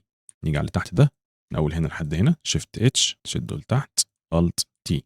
هاجي على الايدج ده من اول هنا لحد هنا كده، اول هنا لحد هنا، شيفت كليك، هقول له شيفت في، شده لبره، الت في. نيجي على الايدج ده من هنا، شيفت كليك، هقول له شيفت في، شده لبره، الت في، بعدين سيلكت الايلاند دي كلها وادوس اوبتمايز، هيحولها لي بالشكل اللطيف ده خالص كده. تمام. نيجي على دي، انا بس عايز اتشيك فين اللي فوق وفين اللي تحت. هاجي بالاف 3 واعمل كده كليك، هلاقي ان الفيس اللي هنا ده هو اللي فوق. يعني لو عملنا سيلكت كده هلاقي ان كل دول هم اللي فوق. هاجي بالاف 4 واقول له حولها لي كده. دايما بحب اخلي الموديل لو هو باصص عندي في ال 3 دي، ده في ال 3 دي خلاص، وده في ال 2 دي. لو هو باصص في ال 3 دي من فوق لتحت بالشكل ده، دايما بحب ال 2 دي بتاعي برضه يبقى باصص من فوق لتحت بالمنظر ده. يعني الفيرتكس اللي هنا دي تبقى هنا، والفيرتكس اللي تحت دي تبقى هنا كده خلاص. دايما بحب يبقى الالاينمنت بتاعي شبه ال 3 دي، بحيث ان لو انا مثلا عايز اعمل ديرت او عايز اعمل سنو افكت جوه السبستنس من تحت لفوق، يبقى سهل عليا ان انا ابينت او اطبق الماسكس دي جوه السبستنس وما يبقاش في اي تشتيت بالنسبه لي، وتنظيميا برضه بيبقى حلو يعني. طيب نرجع، هدوس F2 بعدين هدوس هنا كليك شيفت كليك، هدوس شيفت اتش شد ده لبره، الت تي، بعدين هنيجي من هنا نيجي على هنا شيفت كليك شيفت اتش الت تي، نيجي على الايدج ده اول هنا لحد هنا كده شيفت في شد لبره الت في، نيجي على ده شيفت في الت في، نسلكت دي ندوس اوبتمايز كذا مره كده لحد ما يظبط معايا. دي كانت الحته اللي فوق، مش ضروري قوي ان احنا نخليها ستريت خالص لان هي كده كده اصلا مش باين، ولكن يعني لو احتاجنا ممكن نخليها ستريت بنفس الطريقه دي خلاص. طيب سلكت كل دول هدوس بي تمام. طبعا هو الباشا ده فيه مشكله مع البليسمنت شويه في البرنامج هنا، فيعني انا بعمل هنا اليو فيز، بعد كده اروح قايل هنا كده سيف خلاص كده. هو سايف الموديل ده باليو فيز. لو رحنا للبلندر ودلتنا ده كله كده ديليت، وقلت هنا كده امبورت الاو بي جي بتاعنا البروب لو، ولو جينا على التاب بتاعت اليو في اديتنج وعملت سيلكت لده كده هنلاقي ان اليو في بتاعتنا هنا اهي خلاص. من جوه بلندر هدوس على الحته دي او ادوس ان على الكيبورد، هنسلكت كل دول وادوس ان، وفي اكتر من ادون جوه البلندر تقدر تعمل بيهم يوفيز. فممكن نختار مثلا واحد زي ده فري مثلا كده واقول له باك يوفيز بالشكل ده، فيبدا ان هو يباك اليوفيز بالمنظر ده كده خلاص. وممكن حاجه بايد زي ده، لو دوست باك بالشكل ده يبدا ان هو يعمل لي باك لليوفيز بدون ما يعمل روتيشن ليه. ولكن لو عملت انيبل روتيشن بالشكل ده هيبدا ان هو يظبط الدنيا اكتر. طيب الفكره بس ان هو الجزء ده من الموديل هو كبير جدا، اللي هو ده لو دوست ال كده وعملت هنا شغلنا دي ودوست على ده ال، اللي هو الجزء ده الملولو ده كبير جدا. فانا عايز اقسمه ل حاجات او ايلاندز بحيث ان انا اقدر اعمل لهم يوفيز او باكينج بحيث ان هم ياخدوا مساحه اكبر وما يكونوش صغيرين كده. فلو جينا مثلا خلينا نقسمه بالنص، ممكن نرجع لرايزم دوس F2 نسلكت كل دول كده ونيجي في النص هنا كده F2 وسلكت الادج ده ونقول له كات، بعدين نختار ده نيجي هنا كده F2 سلكت ده واقول له كات، وF4 نختار ده واجي هنا كده كات بالشكل ده. نفس الكلام لده نيجي هنا F2 سلكت ده وكات، نيجي على ده F2 كات،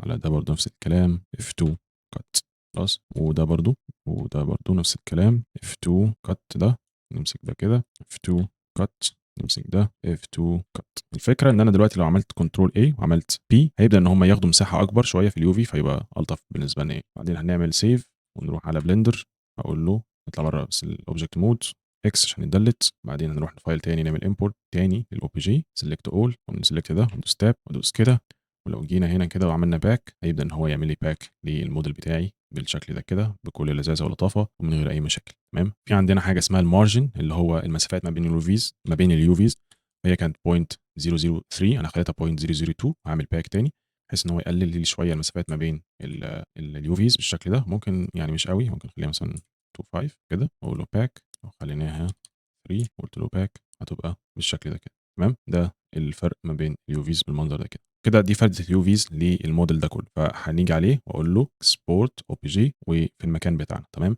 هنرجعه تاني للزي برش علشان نصلح الجزء اللي فيه انترسكشن هنا، بعد كده نرجع نخرج بقى الهاي واللو. احنا جوه الزي برش هنيجي دلوقتي ده عندنا تو فيرجنز، عندنا اللو وعندنا الهاي. خلينا نعمل رينيم لده ونسميه لو ونسميه ال بي عشان يبقى لو بولي. طبعا ده اللي هو ما كانش لسه في يوفيز، اللي انتوا لو بصيت هنا عشان نعمل مور في اليوفيز مفيش مطفيه، فهاجي من امبورت ونلود اليوفي بتاعتنا او الموديل اللي فيه يوفيز، هنلاقي ان هو بالشكل ده وبقى في عندنا المورف بقت شغاله زي الفل. لو دوست كده مورف هيبدا ان هو يمورف اليوفيز، ودي اليوفيز اللي احنا جبناها. ولكن الزي برش بيقلب اليوفيز زي ما انتم شايفين كده، كانت مختلفه عن الموجوده في البلندر. فهنرجع تاني نمورف اليوفي زي ما كانت بالشكل ده، وهبدا ان انا اعمل اوتو جروبس علشان يحولها لي لاوتو جروبس بالمنظر ده كده تمام. طيب انا عندي مشكله في الجنب ده او في الحته دي، وفي نفس الكلام برضو هي موجوده عندي هنا في الهاي بولي بتاعنا بالشكل ده كده. طب احلها ازاي؟ بكل بساطه هخلي الاثنين اون، وهنيجي بالتي بوز مش هدوس عليه كليك تمام ونعمل اوتو جروبس التي بوز مش دي بتيجي من زي بلجن ترانسبوز ماستر تي بوز مش. بعدين هاجي بالكنترول والشيفت هدوس على دي كليك انفرت كده، عايز دي وهنشيل دي خلاص، وهنخلي بالكنترول نعمل عليه ده ماسك تمام. بعد كده نرجع تاني نشو كل حاجه، وهدوس كنترول اي عشان انفرت ماسك، او لو دوست الكنترول كده عشان وكليك عشان اخلي الماسك اعمل له انفرت. هاجي بالموف وابدا ان انا ايه احرك دي من مكانها كده شويه بالشكل ده. اللي انا بعمله ده بعمله على الهاي وعلى اللو بالشكل ده كده تمام. وانس ان انا خلصت نرجع نشيل الماسك بتاعنا، وهقول له تي بوز لي سب تول عشان يحول لي التي بوز ده للهاي بولي واللو بولي، يفكهم من بعض يعني كده بالشكل ده كده. ايه خلصنا وحلينا المشكله بتاعه الهاي بولي وبتاعه اللو بولي تمام. اتاكد بس ان اللو بولي بتاعي معمول له جروبس، واتاكد ان الهاي بولي نفس الطريقه برضو معمول له اوتو جروبس. فنيجي نعمل اوتو جروبس هنا بالشكل ده، واتاكد ان دول قطعتين واحده، يعني دول اللو بولي قطعه واحده، فانا اتاكد ان دول قطعه واحده بالكنترول دبليو خلاص. وكده يبقى الهاي بولي جاهز انه يخرج من الزي برش، واللو بولي جاهز انه يخرج من الزي برش. فهنيجي على الهاي بولي نعمل كده، نختار المكان بتاعنا هنسميه بروب هاي، وعلى اللو نعمل له اكسبورت نفس المكان بتاعنا نسميه بروب لو. كده احنا خلصنا الزي برش. هنيجي بقى لبلندر علشان نبدا نهيئ الهاي بولي واللو بولي للبيكنج. فهنيجي من بلندر ونرجع على لاي اوت وادوس كده دلت ده خلاص. بعدين هنيجي نعمل امبورت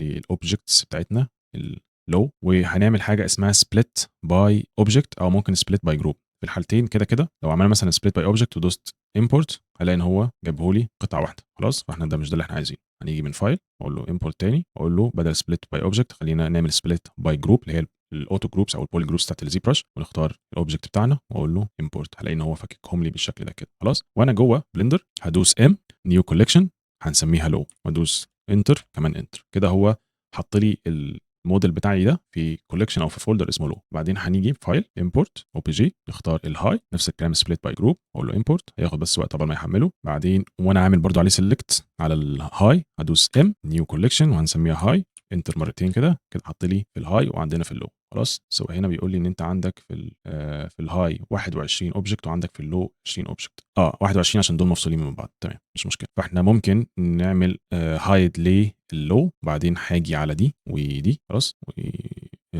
دي ودي وهدوس كنترول جي عشان يضمهم لاوبجكت واحد بالشكل ده. جميل جدا. دلوقتي كل اللي هعمله ان انا هاجي على دي خلاص. انا دلوقتي عندي تو فيرجنز، عندي الهاي وعندي اللو. كل قطعه انتم بصيتوا كده لو حركت دي كده عندي الهاي وعندي اللو تمام. هنسمي كل قطعه باسم ولكن متكرر مرتين. وليكن مثلا هنبدا بالقطعه دي هنسميها 001 وهنخلي اللو اندرسكور لو والهاي اندرسكور هاي. طبعا احنا عاملين سيلكت على الهاي اللي هي دي خلاص. فانا هدوس F2 وهسميها 001 اندرسكور هاي تمام. وهعمل لها اتش هدوس اتش عشان يعمل لها هايد. بعدين اسلكت اللي تحتيها او من قبل الهايد. انا لو دوست تاني كده كليك تاني هيسلكت اللو بالشكل ده كده خلاص. لو دوست كليك كمان مره هيسلكت الهاي تمام. لو دوست كليك كمان مره هيسلكت اللو. ممكن ادوس F2 وادوس 001 اندرسكور لو. بقى كده عندي اول حاجه 001 اندرسكور لو وعندي هنا 001 اندرسكور هاي خلاص. اللي احنا خلصناه هنعمل عليه سيلكت كده وندوس اتش عشان ما اوجعش دماغي بيهم. هنيجي على ده دوت الهاي هقول 002 اندرسكور هاي. بعدين كليك كمان مره F2 002 اندرسكور لو. هدوس هختار الاثنين دول كده وادوس اتش عشان يعمل لهم هايد. نيجي على دول دوت الهاي هدوس F2 003 اندرسكور هاي. كليك كمان مره F2 003 اندرسكور لو. نختار الاثنين اتش. نيجي على دول نختار دي هتبقى 004 اندرسكور هاي. كليك كمان مره F2 004 اندرسكور لو. نختار دول كده كلهم اتش. بعدين نيجي على دي 005 اندرسكور هاي كمان كليك 005 اندرسكور لو. اختار الاثنين اتش. اختار ديت الهاي 006 underscore high. كليك كمان مرة F2 006 underscore low. نختار both of them H. نختار دي F2 007 underscore high. كليك 007 underscore low. both of them H. ندوس H نعملهم high. بعدين نختار دي 008 underscore high. كليك كمان مرة 008 underscore low. تمام نعمل كده وندوس H. بعد كده نختار دي هقول له ديت 009 خلاص. طيب خلونا نعمل حركه لذيذه شويه. بدل ما كل شويه نكتب هاي ولو نجرب حاجه. هنسميهم كلهم نفس الاسامي. يعني ديت هنسميها القطعتين اللي فوق بعض دول هنسميهم نفس الاسم. ديت 009 هدوس انتر. كليك كمان مره F2 009 وهدوس كده هيطلع لي مشكله ان ديت 001 فهيبقى مش لذيذ.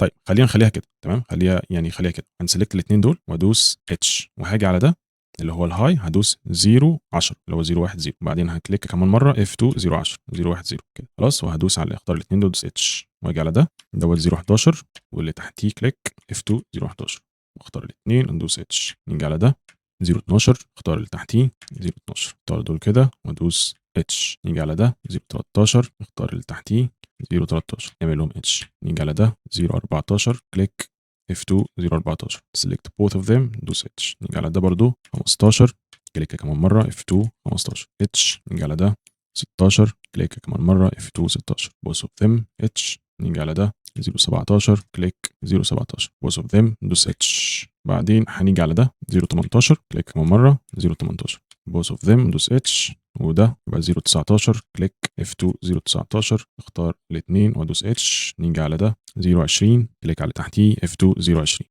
تمام. طيب احنا كده عندنا اللو وعندنا الهاي تمام، ولكن لو بصيتوا على الاسامي بتاعه الهاي هتلاقوا ان هي من اول 1 لحد 8 متسميين مظبوط، ولكن من اول 9 لحد 20 مش متسميين مظبوط، فانا هدوس على 9 بعد كده ادوس شيفت كليك على دول كده، دوس كنترول F2 عندي حاجه اسمها الباتش رينيم، فعايزين نعمل سيت نيم وهيبقى السفكس اللي هو في الاخر يعني، هدوس اندرسكور واسميه هاي، ولو دوست اوكي لو بصيتوا هنا كده هتلاقوا ان هو حط لي اندرسكور هاي ورا كل دول، جميل جدا. هنيجي بقى على اللو، هتلاقي من اول برضو 1 لحد 8 متسمين مظبوط، ولكن من اول 9 لحد 20 في 4 ديجيتس اللي هي الزيرو اللي هي البوينت 001 ديت 4 ديجيتس المفروض ان انا اشيلهم، فهدوس كنترول F2 وهنقول له فايند ريبليس، هيفايند البوينت 001 ويعمل لها ريبليس مع اندرسكور لو، اقول له اوكي كده حولهم، انا كده ظبطت الدنيا كلها بمره واحده خلاص، كده كل حاجه ان شاء الله تبقى مظبوطه. فلما هاجي على الهاي اعمل له هايد وبعدين اسلكت كل اللو، اكيد انا اعمل لهم سيلكت كلهم خلاص، وهنروح على فايل، قبل ما اروح على فايل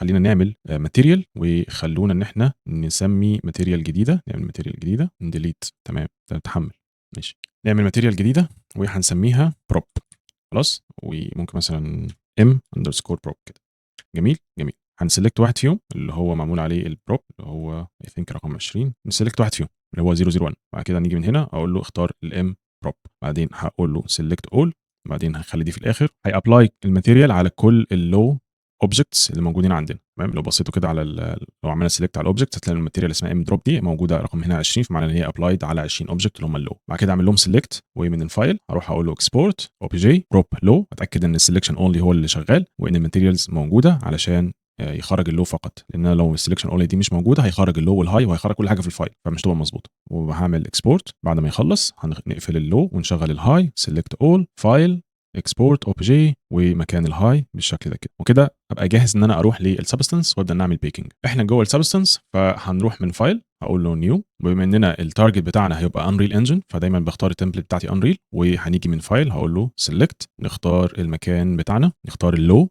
وهدوس اوبن، وهنخلي الكالرنج اوبن كلر اي او ايسس 1.2 وهقول اوكي، هلاقي ان الموديل بتاعنا نزل بالشكل ده تمام. طبعا هو نازل مكسر لسبب ما، ان احنا واحنا جوه بلندر ما عملناش اوتو سموث للنورمالز، فهنرجع تاني على بلندر وهنشو اللو وهو كده هدوس رايت كليك اقول له شيد سموث بالشكل ده كده تمام، هيعمل سموث للموديل بتاعي بالمنظر ده جميل جدا. بعدين هنخرج تاني نعمل له اكسبورت، نخرجه تاني نعمل له اكسبورت لو تمام، نفتح السبستنس وانا جوه البرنامج هنا لو رحت على اديت وقلت له ري امبورت مش هيديني الموديل بتاعي بالشكل ده جوه السبستنس معمول له سموثنج والدنيا لذيذه جدا ومفيش اي مشاكل. طيب هنبدا نعمل بيكنج، هنيجي على طول من التكتشر سيت سيتنجز واقول له بيك مش مابس، وهنيجي من الهاي ديفينيشن ميشز وهدوس على الفايل دي ونختار الهاي واقول له اوبن، ومن الكيج الديفولت القديم اللي هو الديستنس بيزد هنغيرها نخليها الاوتوماتيك ديت في السبستنس الفيرجنز الجديده، هو اوتوماتيكلي بيكالكوليت الكيج ويبدا يظبط الموديل بتاعنا بالشكل ده قدامنا كده. بعدين هنيجي على الماتشنج هنخليه باي مش نيم،